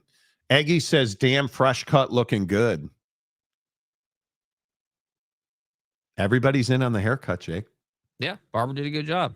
Had to tell that dude. Like, people are saying nice things about you, and you're just continuously in this crappy mood. Oh, here's one. The National Weather Service in the PNW has issued a flood warning with significant precipitation headed for the region. Do not approach fast-moving water. Do not walk or drive through puddles. Stay indoors when possible. Like, this is what is incredible. Going on? Tonight's forecast, very windy with torrential rain. Bro. Leading to flooding and power outages. What the stay indoors if possible? Like, dude, send a boat. Yeah. You know, can we get the Great North radio wizard to help with the flooding issues in the PNW? Man, I haven't thought about that guy in a month. Thanks for bringing up. That's normal. No, it's not normal.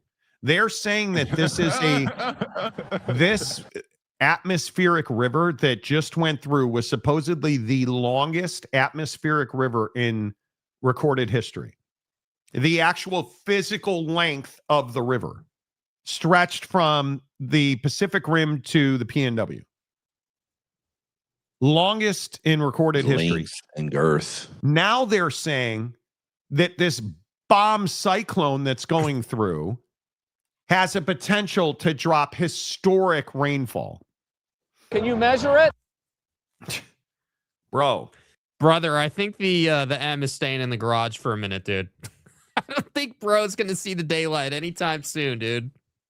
Man, and it's only Tuesday. I don't even leave here till Friday. Like, this is wild to me. The level of precipitation that's going on. Like, Listen, we're in a strange time. I'm looking at AccuWeather.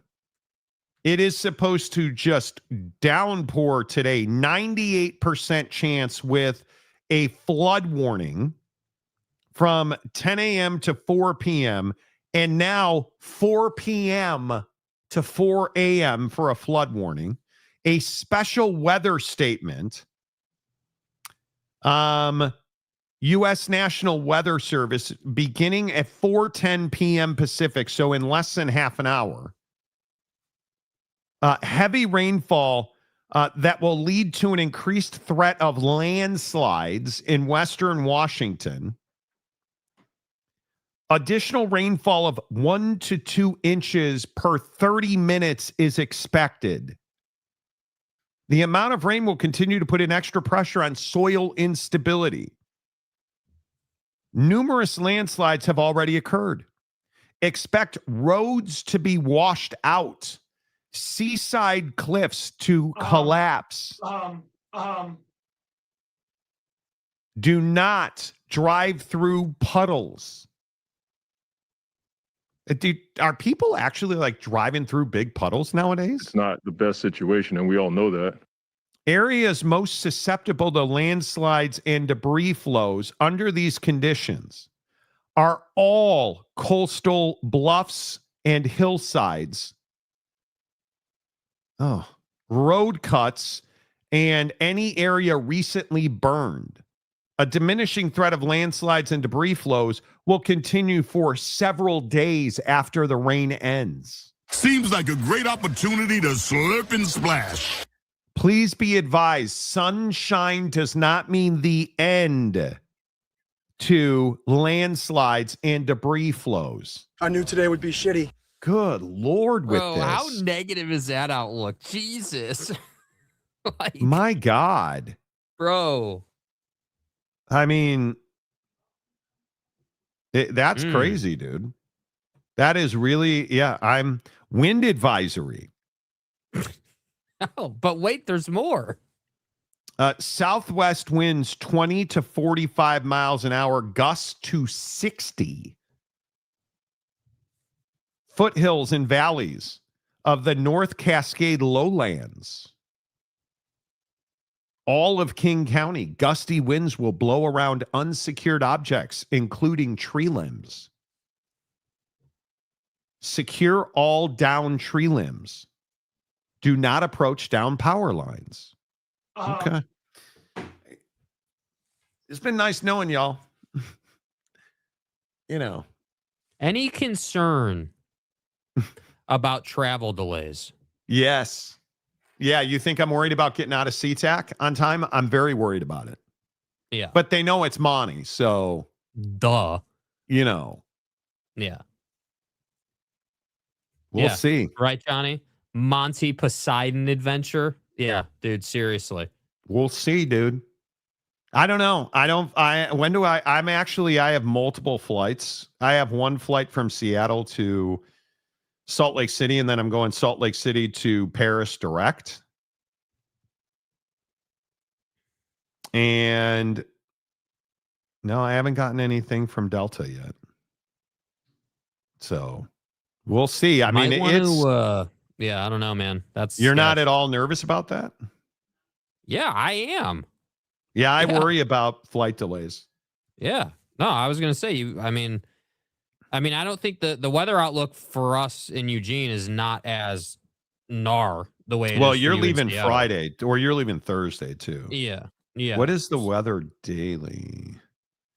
Friday's weather is, it's going to be chilly here. 47 degrees for a high. And it says cloud and sun with a couple of showers. We'll probably get out on time on Friday. I'm not worried about that. What's the weather in Salt Lake Friday? Dude, does Salt Lake have any snow at all? No. It's wild It was how 60 little degrees snow. the other day. It's wild how Let's little snow they have. Let's see. Daily forecast. Yeah, it's supposed to rain on Wednesday, but then Thursday, Friday, cloudy with no rain.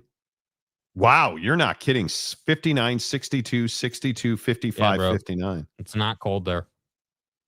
Bro, that's rough. Not cold there. At all. Climate change, climate schmame. Yeah, I mean it's all fake. Schmame stain. It's all Democrat conspiracy. It is PNW best locale in the U.S. I do enjoy living here. Spirit Airlines, they come with free flights, free fights for entertainment. Bro. Nah, I'm good. The funny thing is, and then we should probably get back to sports on some level. The funny thing is, my wife is bruh. No. Well, regionally, it's fine. No, it's not. See, you're so infected by your girlfriend. No, I'm not. Regionally, Yes, it's you are. fine, No, dude. no, nothing is fine or okay about Southwest. You can't sit in a seat for 90 minutes to go down to LA? No, because you wind up hanging out with Walmart customers. Okay, you don't have to bring James into this, dude. I mean, come on. Dude, I hate the stupid little queuing up like your beef going to the slaughter. They changed it. You're not doing that anymore. Who cares? Now you have seat assignments because they were so ridiculed over it. Southwest Airlines is not my jam. I'm a Delta Airlines guy. Yeah, well, I think we all are, but it has its purpose. Yeah.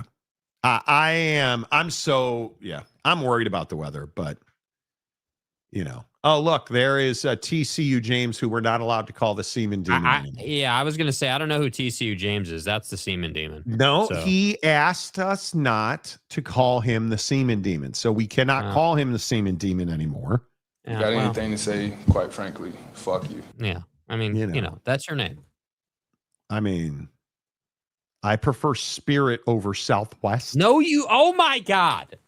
Dude, you call me an idiot. You say stuff that you just, James. Like, what do you mean?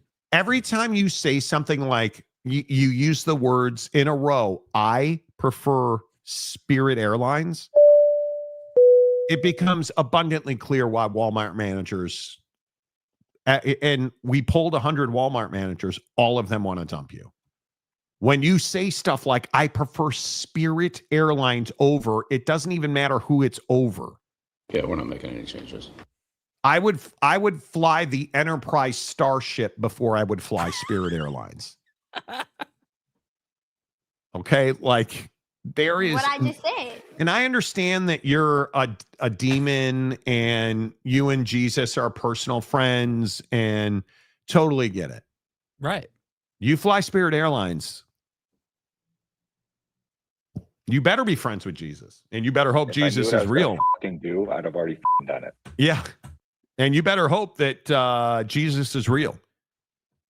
Facial recognition. His autobiography is a work of fiction, but probably too much. Wrong show. Look, James at him defending himself. James now. is religious. Of course, he prefers Spirit. Come on, guys, get the jokes. Yeah, the Spirit is in me. Yeah, like the wing when you slam into the. Tells me. I can't make plain jokes. Survey says James flies Spirit Airlines, the official airline of Oakley Light football.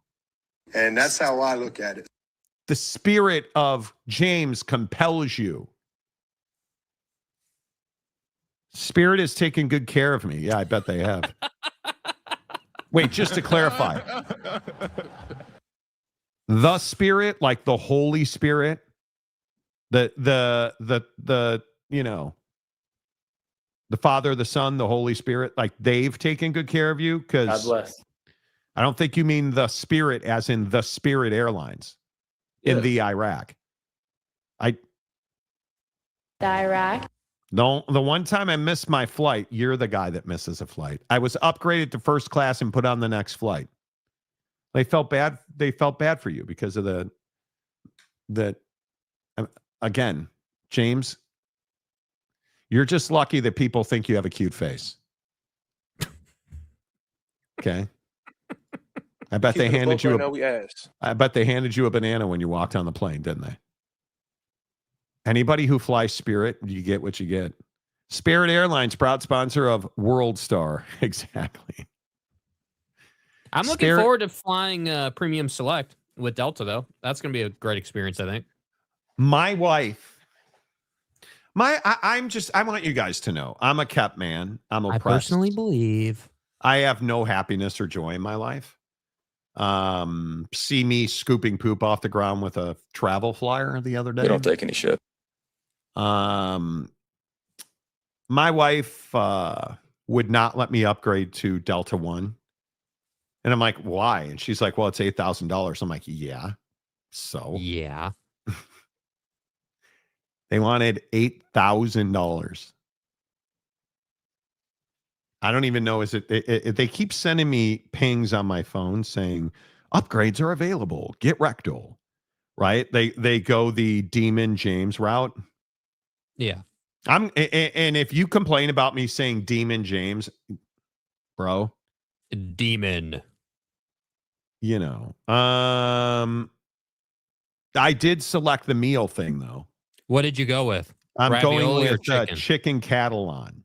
Nice. That's what I went with as well. Chicken Catalan. Chicken is what I'm going with. Yeah. Don't tell my wife because I'm not allowed to, have anything that tastes good. She made me laugh, dude. I have no life. It's fine. Small commuter flights in turbulent air, like being in a Winnebago over potholes. I flew Alaska Airline on a turboprop up to Tahoe one year. Never again. Dude. Never. Timothy, I am in your life. Sometimes I don't think you appreciate me and it pisses me off. Here we go. What are you talking about? Go. How do we get here? Dude, how does this happen, dude?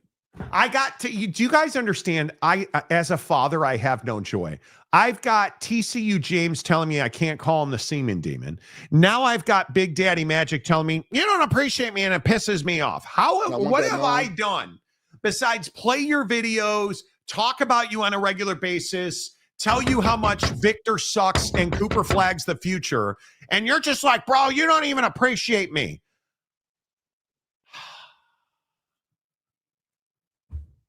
Everybody is outraged. I put you on the show all the time. On video. Yeah. I bring you to the Catalina wine mixer. And now I'm getting, you don't appreciate me. What? I can't even call TCU James the semen demon because he doesn't like it. Like, dude, I'm a demon student. Even though Jesus isn't really, we've won. Even though Jesus isn't real, I'm studying the history of his fictional life. We have won against the semen demon. He has given in. Okay, everybody. Oh, wow. Semen demon is fine. Everyone thinks it's funny. James, this is a big moment of growth for you. I have, believe it or not, in our system here, we have James's live response to the semen demon, nomination of a name. And you guys all know just how good of a speaker. You guys know what this is going to be. James is. I personally believe that U.S. Americans are unable to do so because some people out there in our nation don't have maps, and I believe that our education, such as in South Africa and the Iraq, everywhere such as, and I believe that they should, our education over here in the U.S. should help the U.S. Or should help South Africa and should help the Iraq and the Asian countries. So I love a Honda Civic. Can I ride in your Honda Civic? Can we take the Honda Civic to the Iraq, James? Oh my God, dude. this is incredible. Every day. Marcus, help me understand how you wrangle all these circus clowns and then pretend you're having a good time doing it. Big Daddy Magic smokes more weed than is legally allowed, and he's the one bitching about you not respecting him. Help me figure it out, Mont, because I don't get it. Bro, there is nobody on this show who has gotten more screen time than Big Daddy Magic. And this MFer just said, you don't appreciate me and I don't like it. Like I there's nothing have you sent me videos at all? I have 4 messages from him. Oh boy. Here we go. He sent me a picture of him and Cooper Flag and said, I'm the one wearing the hat. Thank you for clarifying. Let me just see. Player. Hey, player! It was the best of the weekends and it was the worst of the weekends. I survived John Cena's last match. I almost got killed coming home from Washington, D.C. You almost had to bury your best buddy in a red, long-sleeve Buffalo Bills hoodie. He's talking about him and I. That's right. Josh Allen had the comeback of the year. Victor Wembanyama single-handedly beat the Thunder, gonna win the play-in cup. And I met your boy Cooper Flag, and I told him, I said, your boy, my homie Monty told me how good you were gonna be, but he wasn't right about Victor. He said that Scoot would make Victor look like a sexy giraffe, and he's the GOAT. But you're right about Cooper. He's good. But hey, player, AJ DeBanz is the next big thing. We agree on that. Peace out. I don't. Whoa! What was that? That's a drop that you have to get. I just sent it to you. Oh, there's another video. Mr. Timothy, At a very high level. you hurt my feelings and you besmirched my God-given good name. How? I don't say anything bad about BYU. Yes, you do. Oh my God. Dude, you shouldn't lie. God doesn't like it. And when I say God, I mean Victor Wembanyama. He wants you to say Cooper Flag's the best player in the NBA.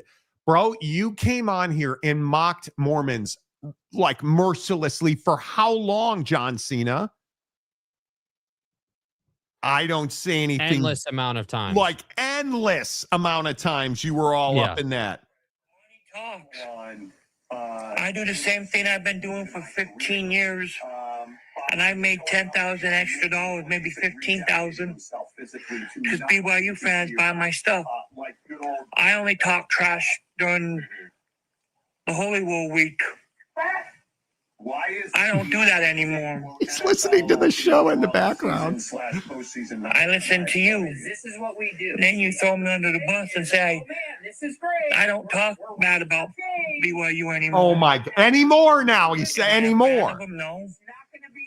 Do I love AJ DeBanza? Yes. Kalani Sitake is a man of a class act. Issues with enjoyment and relevancy. Good day, Mr. Timothy. Dude, I sound so good. Dude, that take in the background by me sounds incredible. Epic, bro. BDM, you, bro. Come on. Is this dude for real? Trav says, is this dude for real? He gets more airtime than any of the listeners, and thankfully more than Jake. Yeah. I mean, you're not wrong, dude. I mean, honestly. Oh my God. Johnny says, I'm listening to Jake in the background. Yeah, I'm getting after that ass in the background, and we're listening to him talk about how you're disrespecting him. BDM is Cartman just grown up. Wow. BDM's my dude, but you cannot possibly say that you didn't rip BYU fans. That's one of the craziest things that has, ever been said on this show. Hey, player. There it is. Like, come on. Like, you can't. Okay. BDM, you're my guy. That's all I can say. You know, homie sounds like Marlon Brandon's character in Apocalypse Now. You mean Marlon Brando? When they're playing his recordings. That's what I'm saying. Hard to talk junk after BYU put belt to ass 3 straight. Wow. Oh man, dude. My goodness, when you are deep in a hole, stop digging. My oh my, exactly. Like, and I'm going to return the red long sleeve shirt I bought you for Christmas so you could be Santa Claus. Hey, player. God, what are we going to do if the Bills win the Super Bowl? Oh my God. Jake's take on sports have improved 200% since I first started watching the show 2 years ago. You're blacklisting me. I'm not getting put on the headstone. That's not happening, dude. No, no. Let's see. Dak Prescott, Preston Stone's junk, Jake's takes. Dude, right? Come on, bro. Damn. But people are amazed the collection of humanity that is in this show. What are people saying? Marcus makes a really good point. Who'd have thunk that Oak State James is no longer the worst listener of the show? Now smokes weed guy and forgets how much he's loved on this show has taken over that mantle. Bro, we're giving out awards for worst listener on the show now? Dude. Blowtorch much, dude? Dog. It is true. Like Big Daddy Magic complaining I don't appreciate him is so much irony. Like the guy sends me nudes of him accosting police while trying not to get like jacked up over public intoxication. Come on. Who else's videos do I even play on the show? Right? You know. BDM gets the shirt with the Super Bowl Bills. I think he does if the Bills win a Super Bowl. If Bills win the championship, BYU wins championship, Spurs win championship, BDM will also be so high he will be living on the International Space Station. Oh, can you imagine the amount of weed consumption at Casa de Big Daddy Magic when the Bills win a Super Bowl? There is not enough kush on the planet to sustain that party. I mean, you better start growing crops now just in case Josh Allen wins a ring. Did you hear Big Daddy Magic? Are you jealous? You're not his baby anymore. Josh Allen and his Josh Allen and his hot ass wife are having a baby. BDM. Did you hear that? I did. He didn't. Hot ass. The Puff House. Yeah, that's what we call. That's where BDM lives. He lives at the Puff House. Oh God, I actually agree with some of what Monty said about the Puff House. Oh man, dude, I mean, Okay, I don't even know where to go with this take. Which one do you want to talk about? Do you want to talk about Buddy climbing out of his own death hole, or do you want to talk about any other concept? Which one are we covering today? This to me is some incredible stuff. Oh man, we'll see. This is the wrong show for that. This is the wrong show for that. Right? Like I can't even.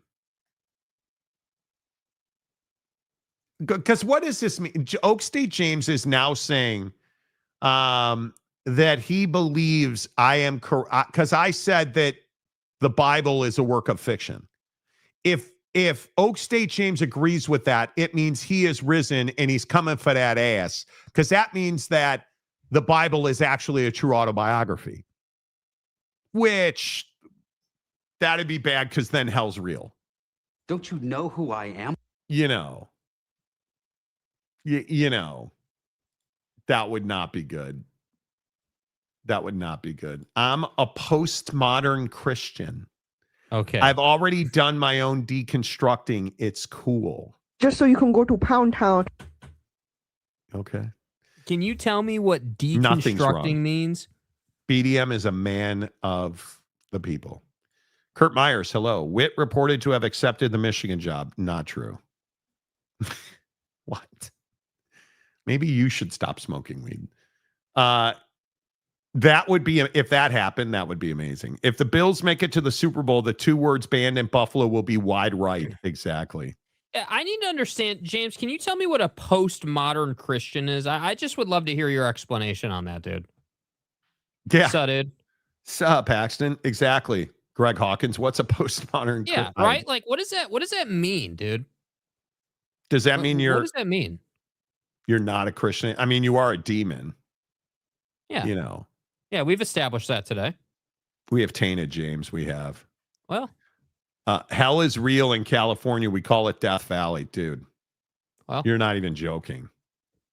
You're not even joking. Yeah. You know, it's fun. Can you imagine if Kyle Whittingham took it? So where are we? Did you guys see that Jed Fish is now the gambling favorite to take that job? I mean, that makes sense. That definitely makes sense. I mean, you know, I think Jed Fish would. Let's reset, because I do think there is a question. Yes, like button, please hit the. I'm so bad about this. Please hit the like button. Please hit the like button. That'd be great. 1 hour to go in the show. That means Jake is 1 hour closer. You've got to move to your right, Jake. Thank you. You're being a jerk. Oh my God. 1 hour closer to Jake being on vacation a day earlier than Monty. And Jake's ready. Jake is ready to be on vacay. What? Postmodern Christians reject the notion that moderns have established certain truths to be applied to everyone everywhere. Every rule has an exception, and context is key to understanding. Okay. All right. Sure thing, man. This makes my balls ache, dude. Like, yeah, sure okay. Thing. Yeah, all right. Postmodern, modern. I'm not here for it. Yeah. I am not here for it. I'm an old school and modern atheist, Mike Smith. And I say you do you. Jed Fish, LMAO. I don't think he'd be a bad hire. Not a bad hire, but not a good enough one. Betting favorite now because there's no other name, in my opinion. Is the Earth 6,000 years old? I have no idea. No, that's just how old it is in the modern era. Which is not when Kobe played. All right, let's come back and reset the argument. Is Kenny Dillingham the next football coach at Michigan after this from the Advocates? Injured in an accident? You may be entitled to a bigger settlement, up to 3.5 times bigger.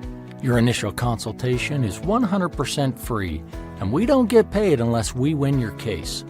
No matter the accident, we are here to help. The Advocates will fight for you because you deserve clarity, you deserve justice, you deserve guidance, you deserve an advocate. Contact us today. Okay.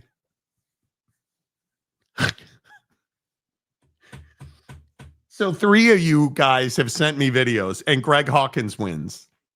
Okay. Here on the Monty Show. I'm here for this. We're in the holiday season. I'm here for stuff like this. By the Advocates at theadvocates.com, the best injury attorneys in the business, where you never reach into your pocket to pay the Advocates. You don't pay the Advocates unless and until they win your case. Car accidents, slip and falls, your neighbor's dog attacks you, or your family members, you get hurt at work. Absolutely. Clear, risk-free advice when you need it, where you need it, and how you need it at theadvocates.com.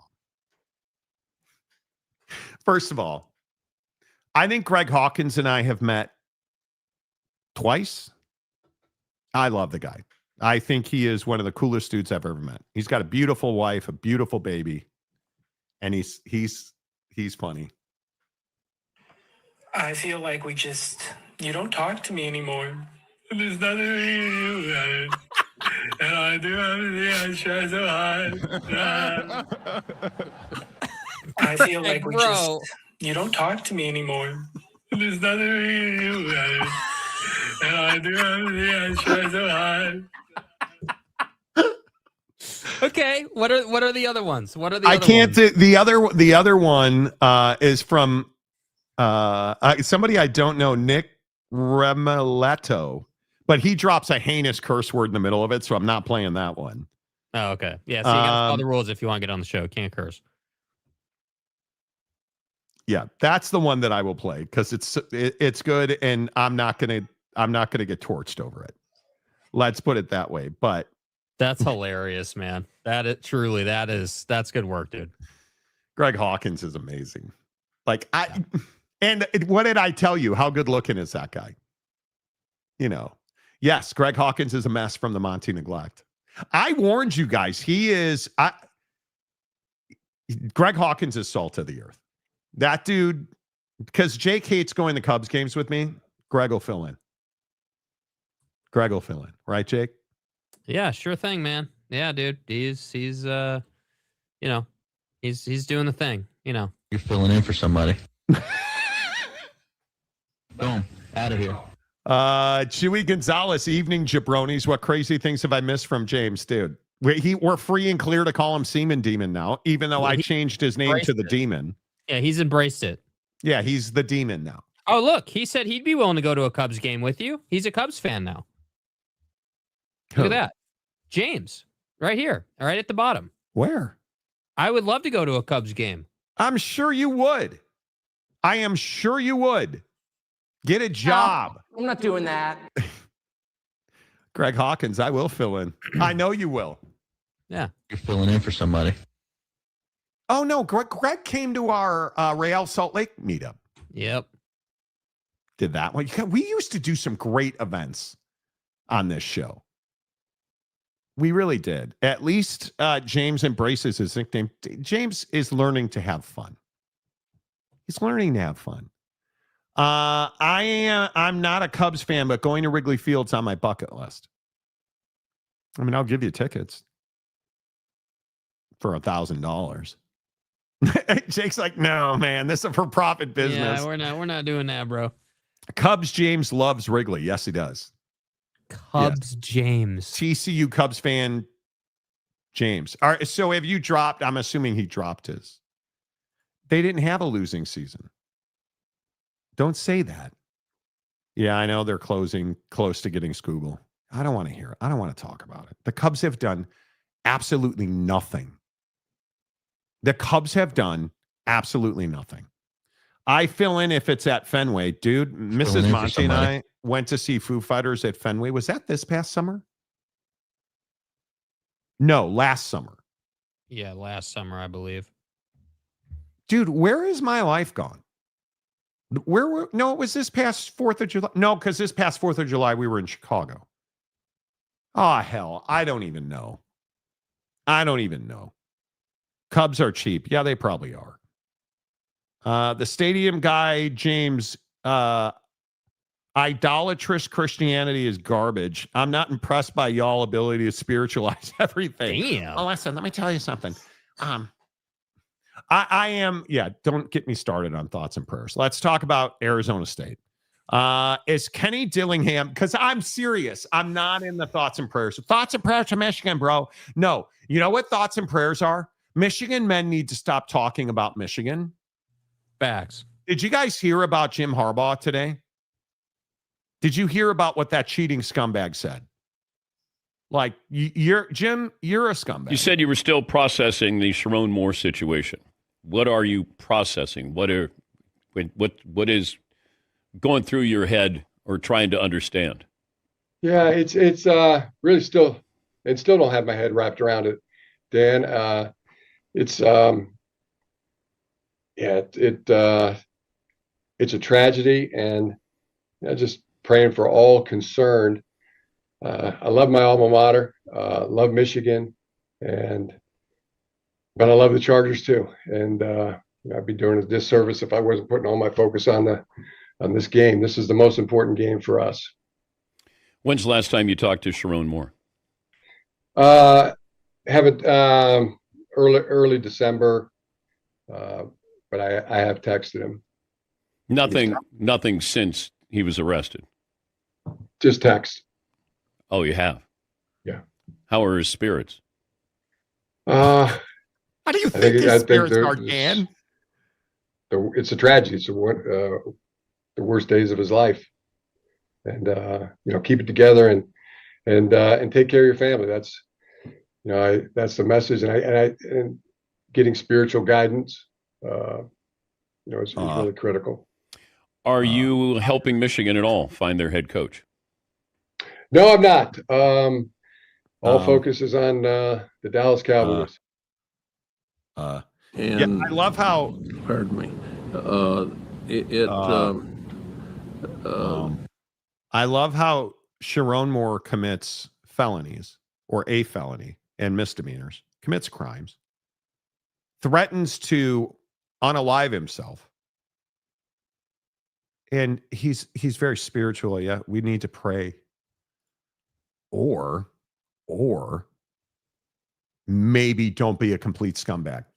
Then you don't need prayers. Monty, why would you say such ridiculous things? I mean, they have to be. But Jake, if you just take away the fact that Michigan doesn't have an athletic director or president, it's a great job. If you're Michigan and you want to have a guy for the next 2 decades and you can take a guy away from what he has called his dream job, I would go full bore 100% right now at Kenny Dillingham. I think he would be the best man for the job. You look at his energy, his youth. Michigan needs that. He's a guy that was at Memphis, and Memphis set a record for their offense the year that he was the offensive coordinator. He had Bo Nix at Auburn and made him SEC freshman of the year. He had Bo Nix again at Oregon, and it was his best year at Oregon. Now he takes ASU. He sits there. He says, "This is my dream job. I'm never going to leave there. I have no doubt about it." He takes him to the playoffs last year. So if you're Kenny, if you want the Michigan job, you're walking into a place that, regardless of all the things of who's the AD, who's the president, from a fan base perspective, I believe you are walking into the best possible scenario as a coach representing a historically great college, a most winning football team.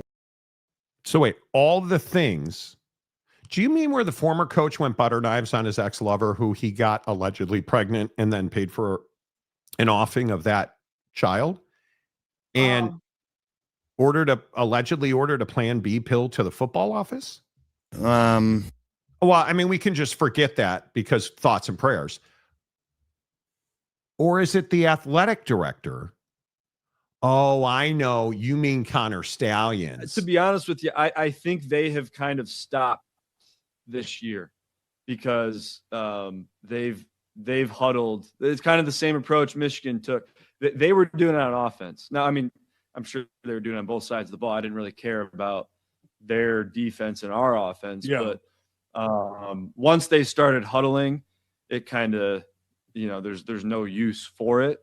But there are definitely teams in college football. If you see a team go up tempo, there's a 99% chance they are stealing signals because, well, I mean, why wouldn't you? If you're going up tempo, forcing the defense to signal, hey, but Ohio State, in credit to them, thank you, Indiana, for doing what Michigan didn't do this year. But credit to Ohio State, probably the smartest thing Ryan Day did this year was really slow it down. And, you see all the numbers that they, saved an entire game, a game's worth of reps for their starters. But with that, not going up tempo, you can't really steal signals. So maybe they do it on defense, but again, a team can prevent that by just huddling themselves on offense. Sign stealer guy. So let me get this right. Now, I'm not a demon like certain people and such as in like. So I'm not as smart as some. U.S. Americans. Yeah, I'm not as smart. But there's a massive scandal breaking at Cheatigan. And all of a sudden, every former Michigan man comes out of the woodwork to try and sports wash what your disgusting, disgraceful football coach did. But what we haven't heard yet is Sharon Moore's side of this. And he gets his say into this particular situation as well. And I do know that he felt like people had it in for him for an awful long time there while he was at Michigan. He felt like that. No, Adam, they didn't. Sharon butter knifed somebody, and we're supposed to think that happened because they had it in for him at Michigan. And we haven't heard his side of the story. Well, the good news is We don't need to hear his side of the story because it's Michigan and we hear from all the Michigan men. And I put on my Michigan hat. I put on my Michigan shirt. And I said, we're going to talk about this. We're going to face the music. And I don't know how many other leaders from schools would do that when this type of controversy, no commitment, said, let's head this face on. Let's take it on the chin and let's deal with it. So that's a credit to the institution, the school, and me right off the bat. Second, there's been rumors clearly about this going on. Everyone's like, oh, they waited till the signing deadline. They did this, they did that. I don't think these people understand how the law works, how an investigation works. We had to investigate. And the second we found out that there was wrongdoing with this staffer, which the school has reported, we cut ties with him. It was the right thing to do. Now, lots of schools, people making this into some, like some huge controversy. I mean, I can go down the list. Bobby Petrino, Hugh Freeze, Penn State, a whole different level. Art Briles, Brian Kelly, institutional chaos at Ohio State. This is tattoos. A crime if in the college football world, but not really in the real world. So wait, what about the felony and the multiple misdemeanors and the whole butter knifing himself thing? Not a crime? That's not, I thought that happened in the real world when he allegedly broke into somebody else's condo and threatened to butter knife himself, and you're going to watch. I think that's a crime. I could be wrong. Oh, wait, no, I can't be wrong because he was arrested for it. Well, he was on mental hold. Yeah, no, he was arrested, charged with a felony, including home invasion and multiple misdemeanors. And then when they gave him bail, because, when you don't commit a crime, they don't give you bail. But wait, they gave him bail, but it wasn't a crime. I don't know the law. I don't know the law like Portnoy knows the law. And Dave Portnoy lecturing me on morals, now that's rich. Are you out of your mind that this is the Michigan men that you're putting out to talk? Do you know Taylor Lewan? Do you know Dave Portnoy? How's their history with women's rights? And Connor Stallion's out here talking about Ohio State and they're stealing signs. Hey, Jack Wagon, stealing signs isn't illegal. Setting up a whole scheme to videotape sidelines while you're in other people's stadiums and then putting on some, sunglasses to record the other sideline while you dressed and then lied about being dressed in other teams' colors against Michigan State, allegedly. Yeah, because it's illegal. And another guy now is going to leverage you for a contract I extension. think my job is to try to do whatever I can for the people that are with me, right? The people that are in the foxhole, the coaches that are in the foxhole with me, is I got to do whatever I can to fight for those people, for my family, for everything from that perspective. And and I love it here. I've said that since day one. That's absolutely never changing. Absolutely never changing. That piece is never changing. But you do want a contract extension for you and your coaches. Then what is going to happen? Now, is there a chance that the Dill Master leaves because Michael Crow's a jackhole of an athletic director at ASU? Yes. But, I'm going to say Kenny Dillingham probably ain't going the Taylor Lewan route of, without an athletic director and without a president, and you throw all this other stuff aside, do you just throw the butter knife thing aside? Like, hey, no big deal. Thoughts and prayers, buddy. How do you characterize something like that as the other stuff? Like, how do you, it's more serious than that, man. And that's the biggest indictment with Lewan and Dave. They just don't care. They do not care. And all they want to talk about is the football team on the field. That's it. They don't want to talk about morals, ethics, character, any of that. And that's my biggest problem, man. It's my single biggest problem.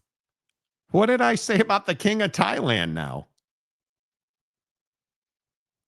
Don't start. My guy's living his best life in Thailand. He told me he's playing golf. Come on. Like I said earlier, Kenny Dillingham pushing for more money for himself and his coaches. I hope that's true. If you are Fox Sports, you have to do something about Dave, because Dave right now is creating a problem, dude. But they don't have a choice. He's bringing them more attention. He is BYU's number one fan. Where's the town drunk and hockey fan Mike Gundy? Yeah. Did King of Thailand actually say something? I'm a man. Why don't my comments get read, Monty? Getting the feeling I'm ignored? What is in the water today? You must be trolling. You have to be trolling. This is a troll. You must be trolling. You have to be. Demon Boy doesn't want his name read anymore. BDM says I don't like him. And Greg Hawkins is crying in my mentions. Hey, player.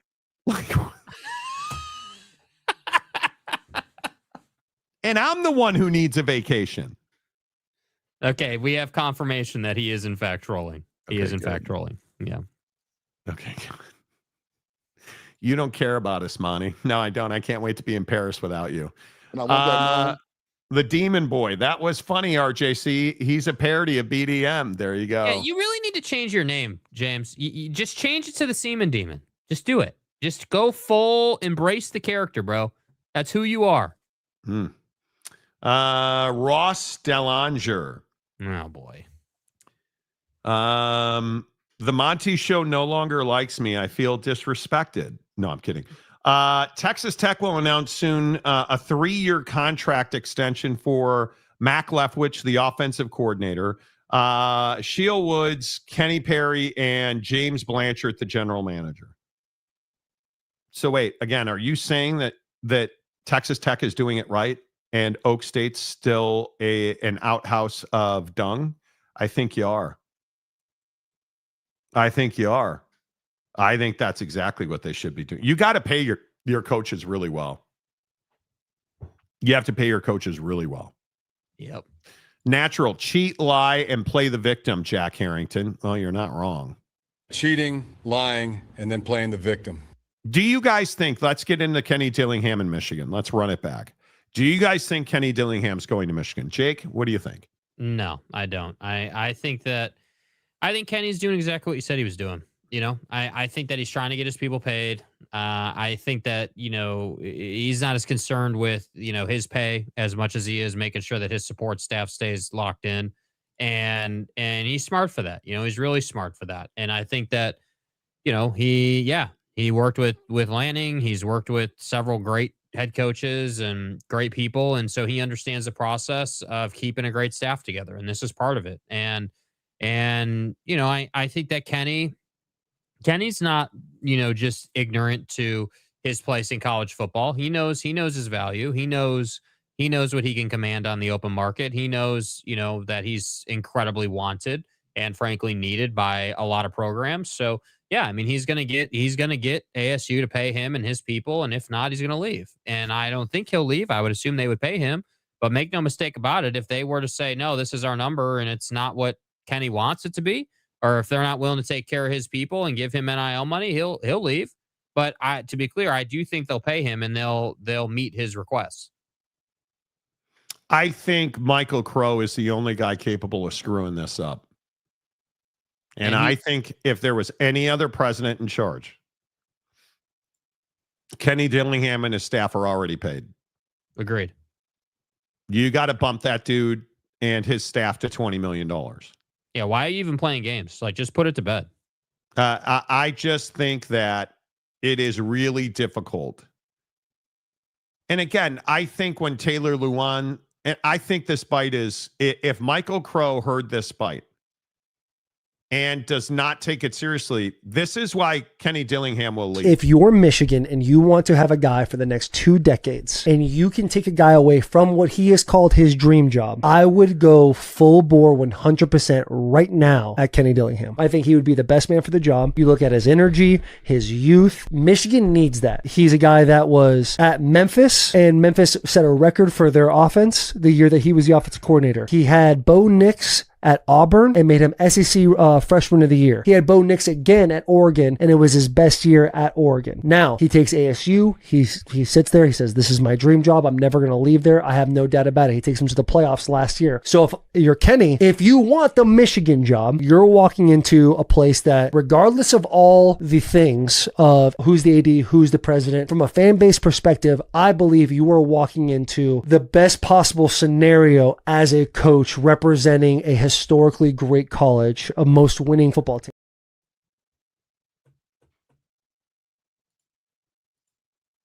And you're not going to extend them? You're just going to let them twist. You're telling me you're just going to let them twist. That's crazy to me. Yeah, I don't know how you do that. But again, we're talking about old white hairs here, man. We're talking about people who are unplugged, not cultured, living in an office every day. Like you don't get it. It's remarkable. I agree, Jack. Brian Kelly to Michigan would be hilarious. My God.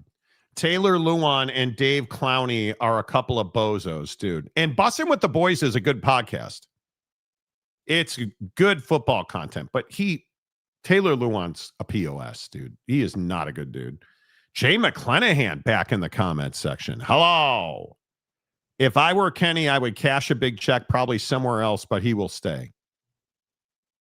I think he loves Arizona State. I do. Kenny will go where the money flows, and he will hang his hat where the money is at. See what he did there? Heavy flow, period. Do not want to be on the front row for the Seaman sermon. Okay. Bro just said the Seaman sermon. You are not the guy. Sean Mierzinski. Dillingham is very non-committal, which if I'm Arizona State, that's scaring me.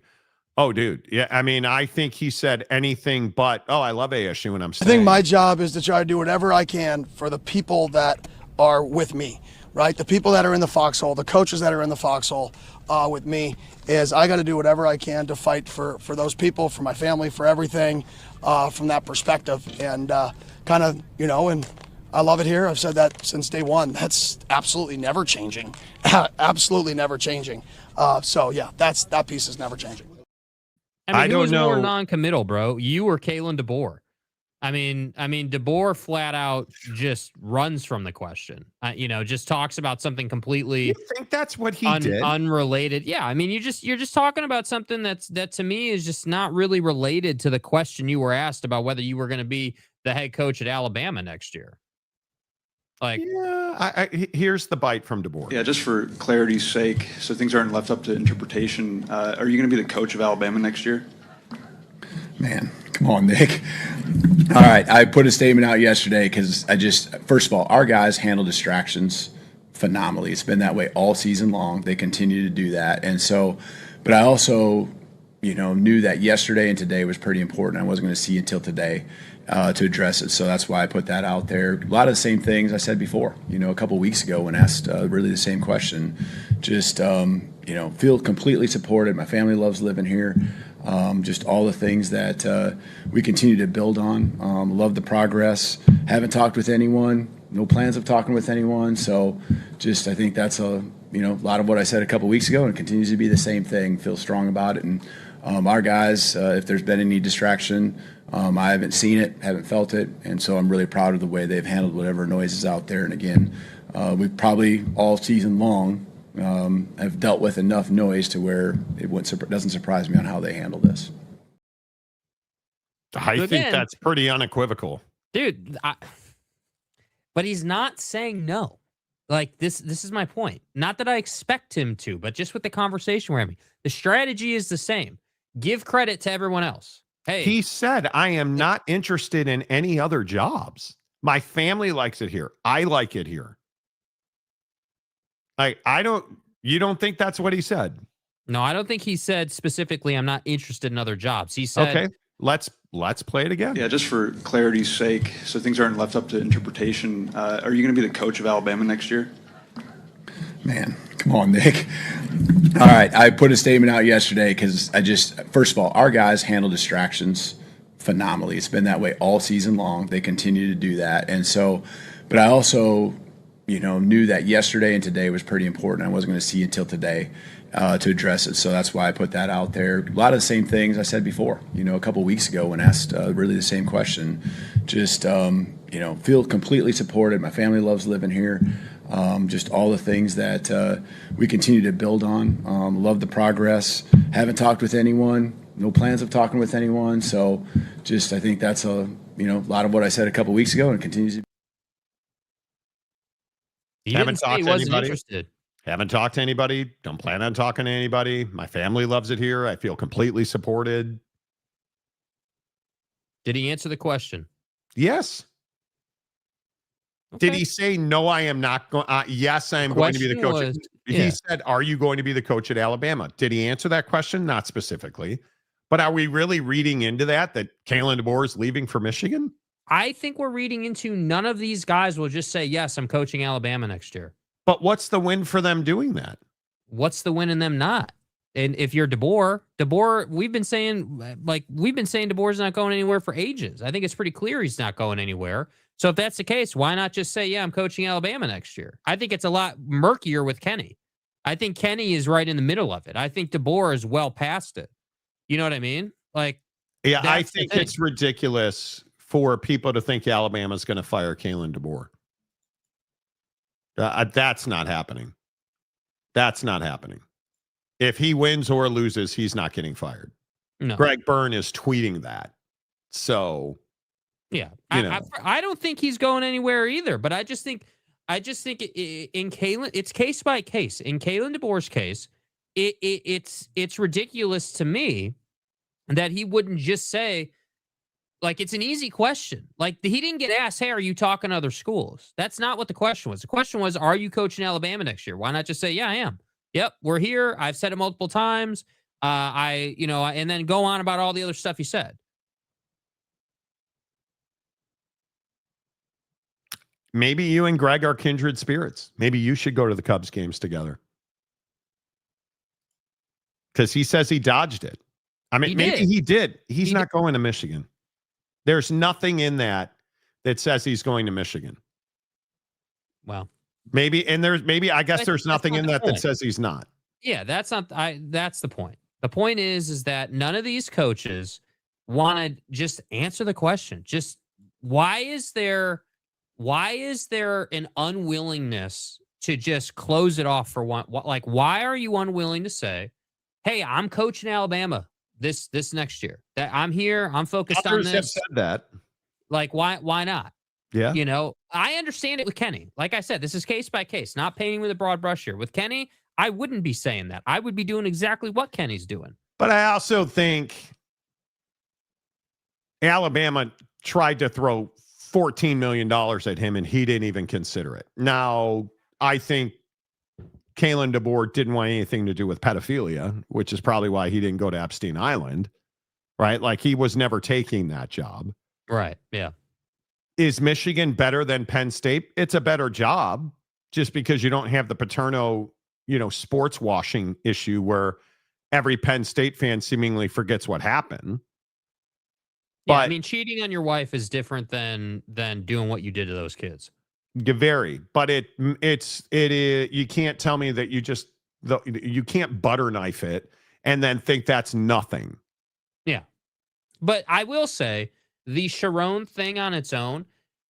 The reason I say that Michigan's a better job than Penn State right now is because the Michigan stuff is very much like Jim Harbaugh, his disciples, and they're going to move on from that chapter, right? And so you can say, okay, those people are gone. Michigan is still has this certain panache to it. There's still that sort of brand value to it. With Penn State, I have a hard time believing you're going to leave this incarnation of Alabama after a season. And yeah, he's not going anywhere, dude. I can't believe that Kalen DeBoer is leaving Alabama now. That doesn't seem like. Yeah, he's not. That's not to go to that dumpster weird. fire with no athletic director and no president at Michigan, and the Sharon Moore stuff going on, and Biff Poggi talking about players feeling betrayed, and they're waving goodbye to each other on Twitter today. But all of that is different than the pedophilia and the nastiness of that Penn State situation. This stuff at Michigan, I don't even disagree with that, but yeah. it's one is not similar, but it's certainly not dissimilar to the other. You have a massive scandal at Penn State that makes them a bunch of child abusing losers, which they are. Yeah. And you have another one at Michigan that makes them a bunch of poorly cultured, zero ethics or morals, and they have no athletic director and they have no president. But the good news is they do have a law firm doing multiple investigations, and there's an FBI trial coming up. Other than that, I mean, the Michigan job's a great job. And what's incredible is somehow... Don't forget, Taylor Lewan said we have a great fan base. Yeah. Yeah. Well, Kayla DeBoer can go up there and be, oh, man, yeah, I'm a Michigan man now. Sure you are. Sure you are. I find it incredible. Penn State botched the firing of James Franklin as bad as they did. Yet somehow Michigan's incompetence has them behind pace for where Penn State is, right? Because now Penn State has a coach. They can be recruiting. They can be working on their process. And you have now burned to the ground and you're not going to be competitive next year. That's incredible to me. So, no, I don't think DeBoer's going to Michigan. He's staying put, which is why I just don't understand why you wouldn't say, yeah, I'm coaching Alabama next year. I'm not going anywhere. And for Kenny, I think Kenny will eventually probably joke about this situation 6 months from now, and everybody will have a laugh about the fact that he was just using it to leverage more money, which, again, I have no problem with. Yeah. Is it weird to you guys? Because it's weird to me watching coaches put Pop-Tarts in a bowl game trophy. I'm so glad Notre Dame didn't play that game. The fact that Tony Petitti somehow, someway has avoided the cameras and interviews regarding this situation baffles me. Well, look at the other story today. All three of the other four power conferences have announced 9+1s for 2026. That means 9 conference games and 1 P4 game. You have to play 10 P4 games. They're going to freeze out Notre Dame. Sure they are. The Big Ten is not doing that. I wonder why the Big Ten doesn't want to play 10 P4 games. That's interesting. Oh, because you're not good enough. That's right. That's right. Why are you shaking your head? Because I'm tired of this right here. You can keep talking about this, dude. It's players did something they shouldn't have done, and they're facing discipline for that. Notice Georgia didn't violate kids' childhood in their life like Penn State did. It doesn't matter that it happened a decade ago. That doesn't mean they weren't abusing children for decades and covering it up. Joe Paterno knew and did nothing. And we're supposed to forget because it was something that happened a decade ago. No, I don't think so. No, I don't think so. And if hell's real, Joe Pa's the winningest coach in hell because that's where he belongs. What they did is heinous. It destroyed people's lives, and you want to just sports wash it. We have football games to play. No, I don't think so.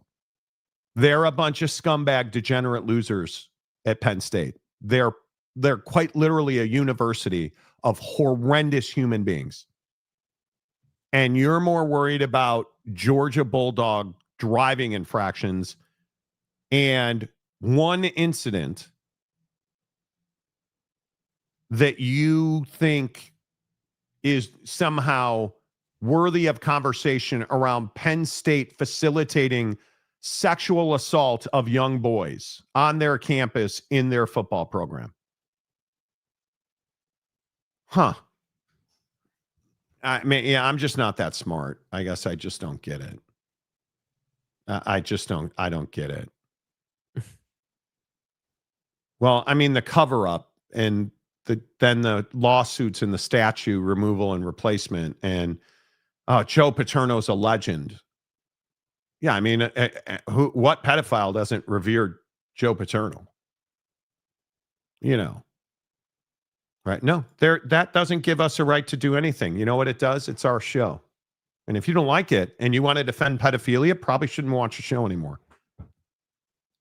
No place to watch. No place. This is not the place you come to defend the pedophilia at Penn State. And we've talked all about the Georgia SRT thing. Did it happen for decades? No. Joe Paterno chose winning football games over defending innocent, helpless young boys. Did I mention one of his best friends was the actor in the child sexual assault that took place at Penn State? Did I mention that? That's right. They chose to win football games to protect his legacy and his record. And you want to talk about DUIs and a horrendous car accident and compare the two.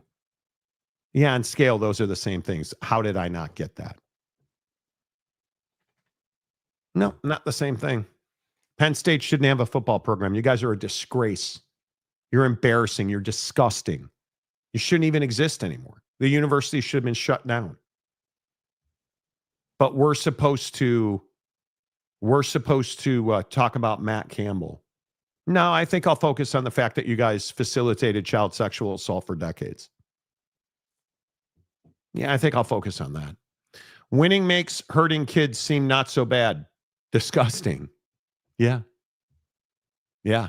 Being offended is a choice.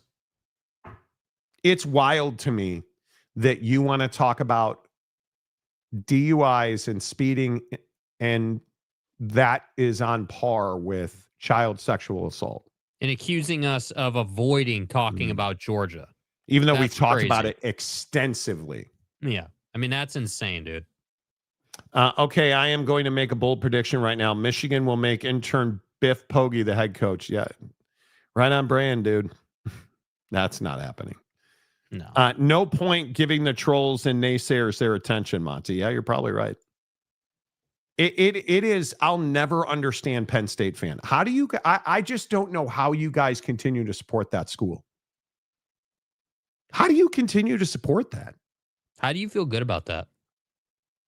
I'll never understand that. I will never understand it.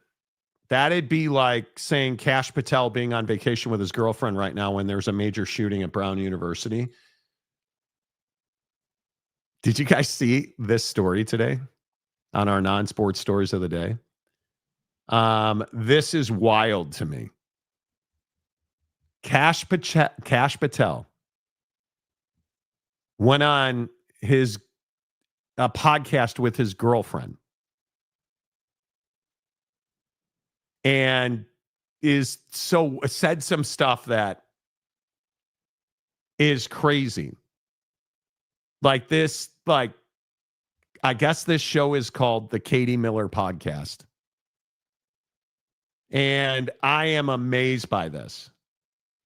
I am amazed. Do you guys, there's some belief that Kash Patel is going to get fired.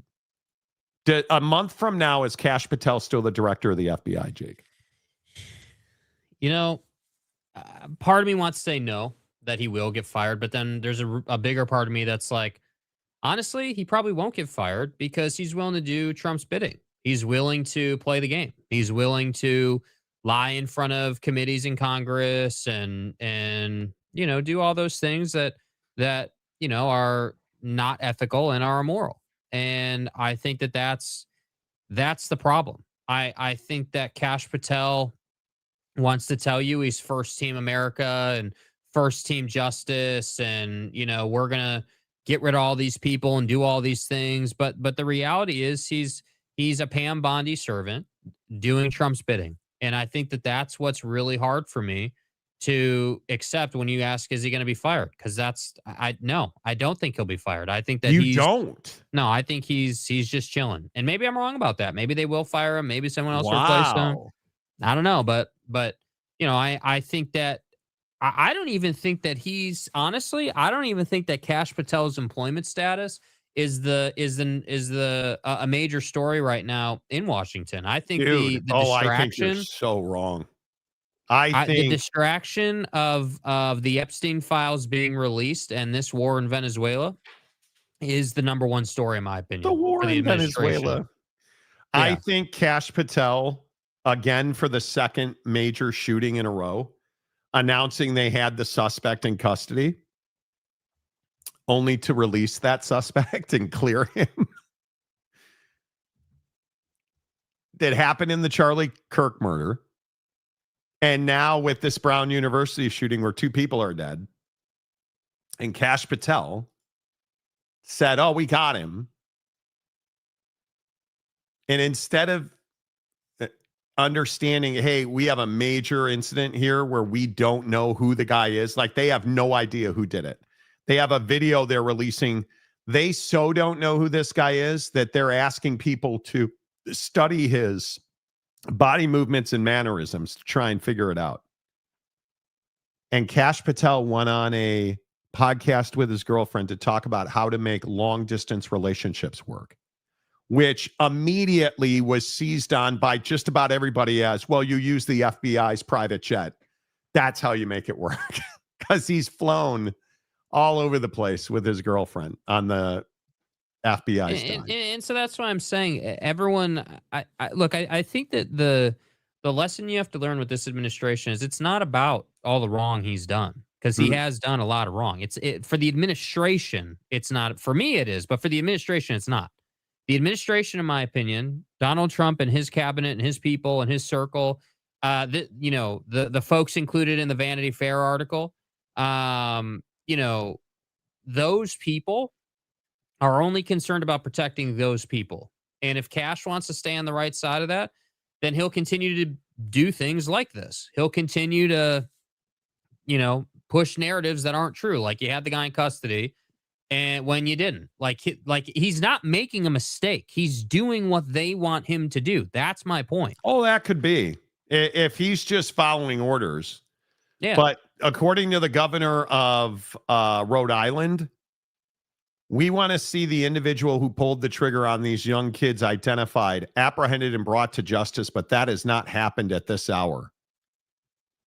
We are at the 49th hour, and there's no one who wants to put this individual in handcuffs more than we do. And they have no idea who it is. Yeah. Which again leads to the conspiracy theories.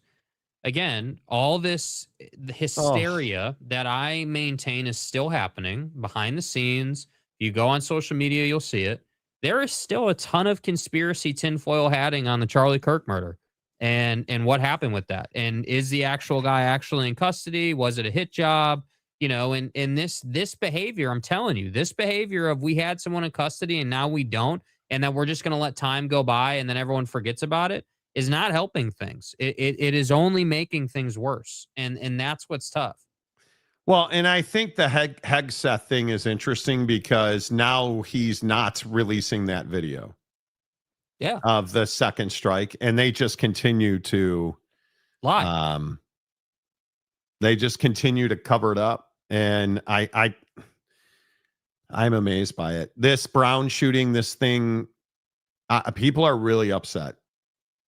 The people at Brown in Rhode Island in that area, they are upset, and I don't know how you fix it, man. Like it's really, this is why you need the director of the FBI really needs to have a long investigative background.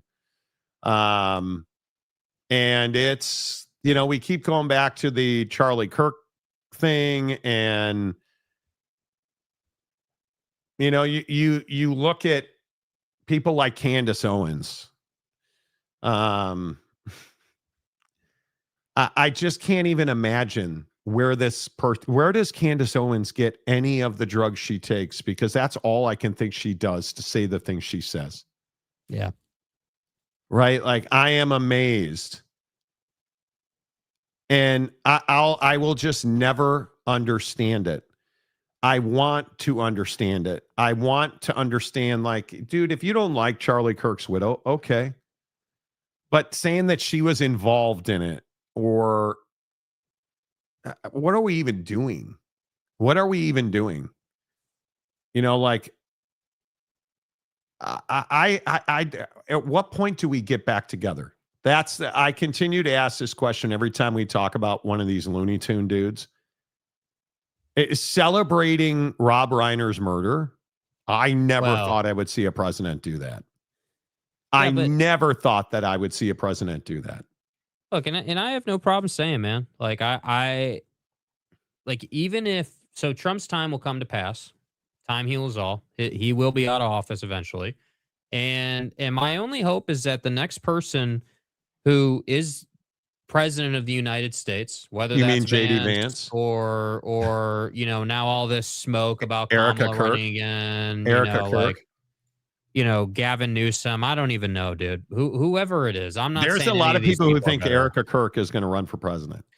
Good for her, man. Knock yourself out. With all due respect, and again, I'm not saying I have an issue with a woman being the president of the United States.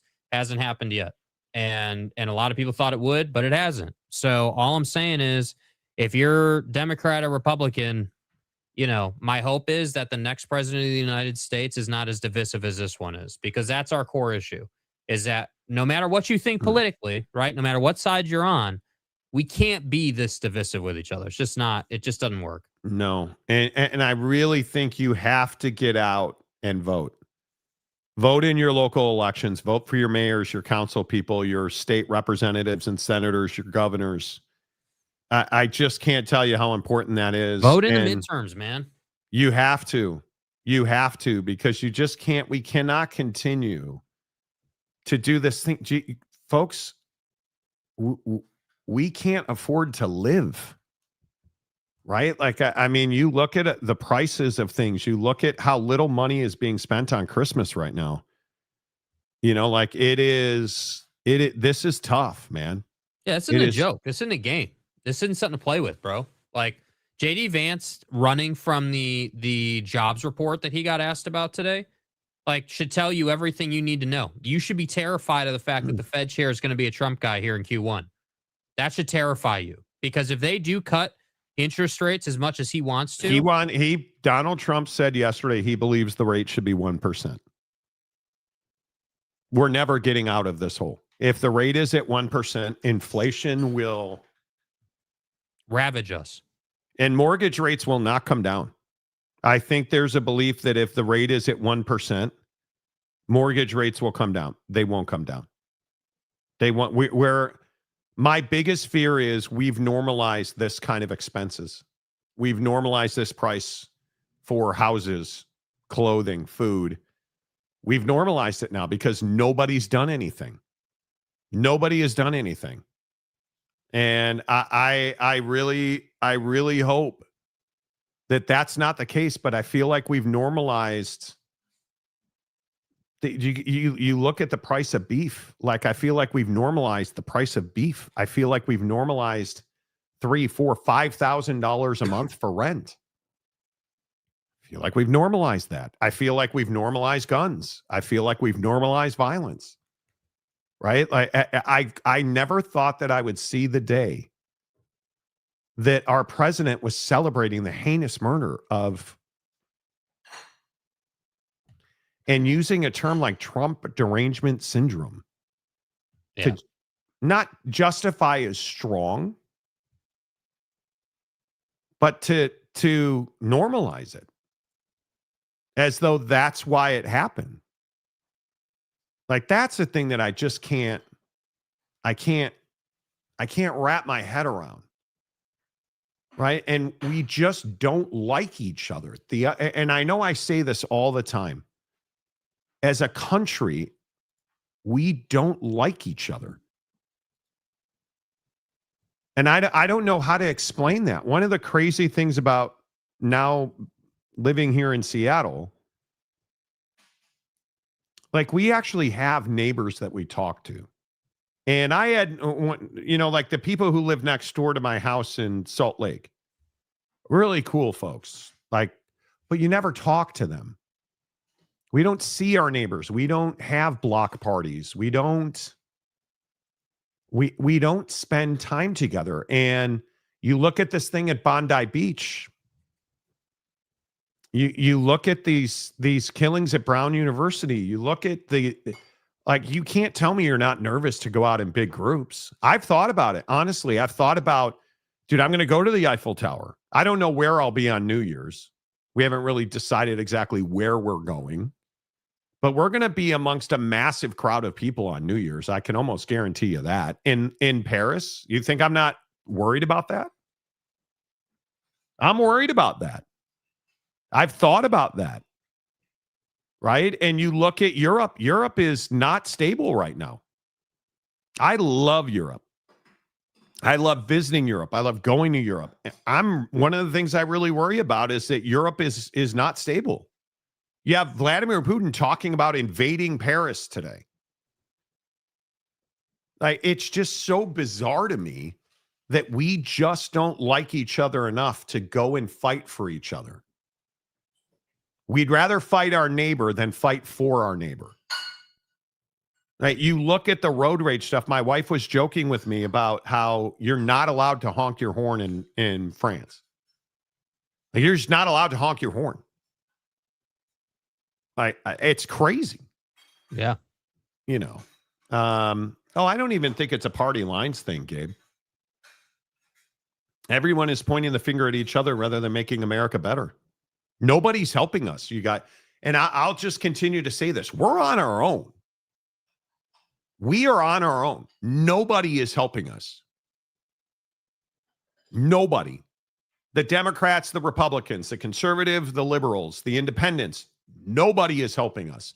Nobody gives a rat's ass that we are, 14 days away from losing health insurance for how many people in this country? Millions. How are we not going to have health insurance? And we don't have affordable health care, and we don't have this stuff. We just don't care about each other. And I'll continue to say we'd rather fight our neighbor than fight for our neighbor. Yes. And the rent thing, the home ownership thing, the conglomerates that are buying up new builds to rent out. Do you understand your kids, my kids, your kids, their kids are not going to own homes? Do you understand that in this country, more 25 to 30-year-old men are single without kids than at any other time in the history of this country? More men are single without kids in their middle 20s than at any other time in the history of this country. Why is that? Because we so massively botched the pandemic. We told everybody to be scared of each other during the pandemic because we didn't want to believe science. And so here we are. We're living segregated lives. Yep. And if Obamacare goes away, and it's gonna, at this point, Mike Johnson's not going to do a single thing. He is not going to do a single thing. Why would he do anything? He's a millionaire. Well, it's not his job to do anything. He's not allowed to do anything. Right? It's crazy to me, the amount of people. Like, we were walking our dog the other night, and there was a dude I think was living in a nice car. You'd rather pay a $700 car note, which is now the average car note. Did you guys see that? The average car note in this country is now above $700. You'd rather pay $700 and find a place to park your car for every month, $350 about in Seattle. You'd rather pay $1,000 to live safely in your car because you can't afford $4,000 or $5,000 to live in an apartment. How are we going to fix that? You think dropping the rate to 1% is going to fix that? No, it's not. Do you think dropping the rate to 1%? Amazon announced that they're laying off more people. Google's laying off people. Microsoft's laying off people. Walmart is closing stores. Do you think dropping the rate to 1% is going to fix that? No. No, it never has in the history of the banks. It never. It's crazy to me. Yeah. They're living in RV parks. RV parks are exploding. because people can afford to live in an RV park. They cannot afford to live in a house. The sad part is 10% of the far left and 10% of the far right are destroying the country for the other 80. It is the people on the far outside. And like I always joke about my asshole brother. Well, we don't talk right now because we haven't talked in 7 months, 8 months, because we had a huge fight about politics. And everything we argued about in that argument has come true. You can't make people feel a certain types of way, but you can let them know how it makes you feel. Mm-hmm. We don't communicate in this country. And I'm just telling you, stop spending money and do everything you can do to create multiple lines of income, because the future is not secure and nobody's coming to save us. It's the only way out, man. 9 to 5 is not the long-term picture. It's the only way out. Yeah, it's all I can think of. Because did you see the chief of staff interview today? Did you guys read this thing? His chief of staff, Donald Trump's chief of staff, went absolutely off the flippin' rails in Vanity Fair and then said she was misquoted. It is Susie Wiles, is this woman's. And if you haven't read the quotes, dude, she said of J.D. Vance, he's been a conspiracy theorist for decades. Russell Vought, the architect of Project 2025, who, everybody told me wasn't part of the administration, is a right-wing absolute zealot. I think she said when I asked Susie about her thoughts on Musk reposting a tweet about public sector workers killing millions, she said, quote, I think that's when he's micro-dosing. And she talked about how Elon Musk is a ketamine addict. Yeah.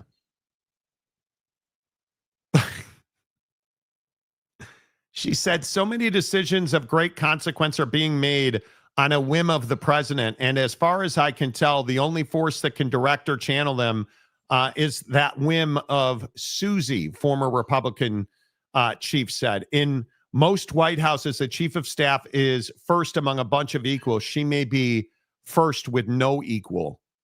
So the most powerful person in the White House and the only person with influence over Donald Trump is saying that he is surrounded with a bunch of crazy folks.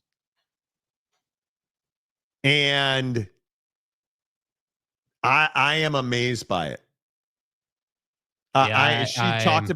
She talked about how he is settling scores and like the Letitia James prosecution that fell apart. And this article is unbelievable. She said, quote, Pam Bondi whiffed on the Epstein files.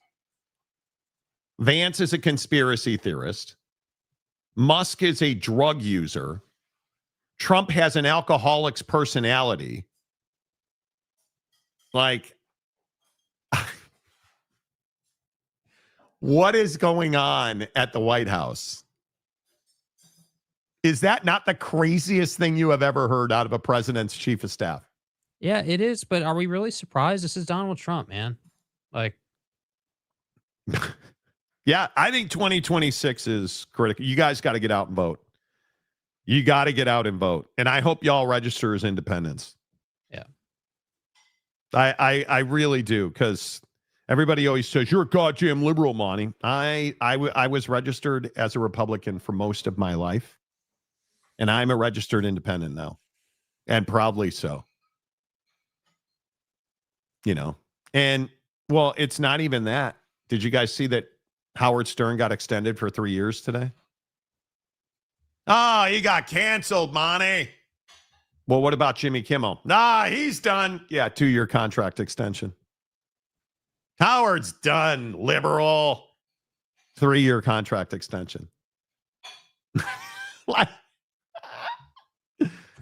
Oh, my God. What comment, Paxton? What comment are you talking about? There's a lot of comments right now on this. Do you think that everything's happening now has something to do? Well, why? Yeah, I do. I don't think that She admitted that Trump is in the Epstein files. Go read the article. Go read the article. It's a bombshell. I don't even know how Susie Wiles' tell-all interview in Vanity Fair it's absolutely wild to me. It's absolutely wild to me. He calling Elon Musk an avowed ketamine user.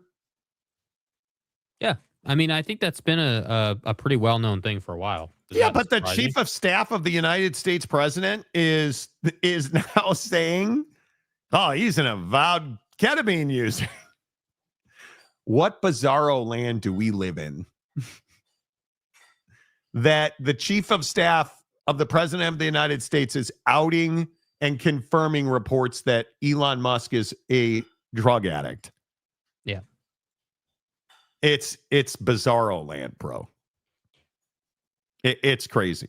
It's absolutely crazy. So there you go. All right, Jake's got one more show tomorrow here on the Monty Show, presented by the Advocates at theadvocates.com. We'll get all of Jake's predictions on the college football playoff tomorrow. He'll still have on the North Face vest. He will still be in a bad mood. Yep. And the demon will probably not be here tomorrow. Probably not. Love you, Big Daddy Magic. Until tomorrow, say goodbye, Jake. Goodbye, Jake.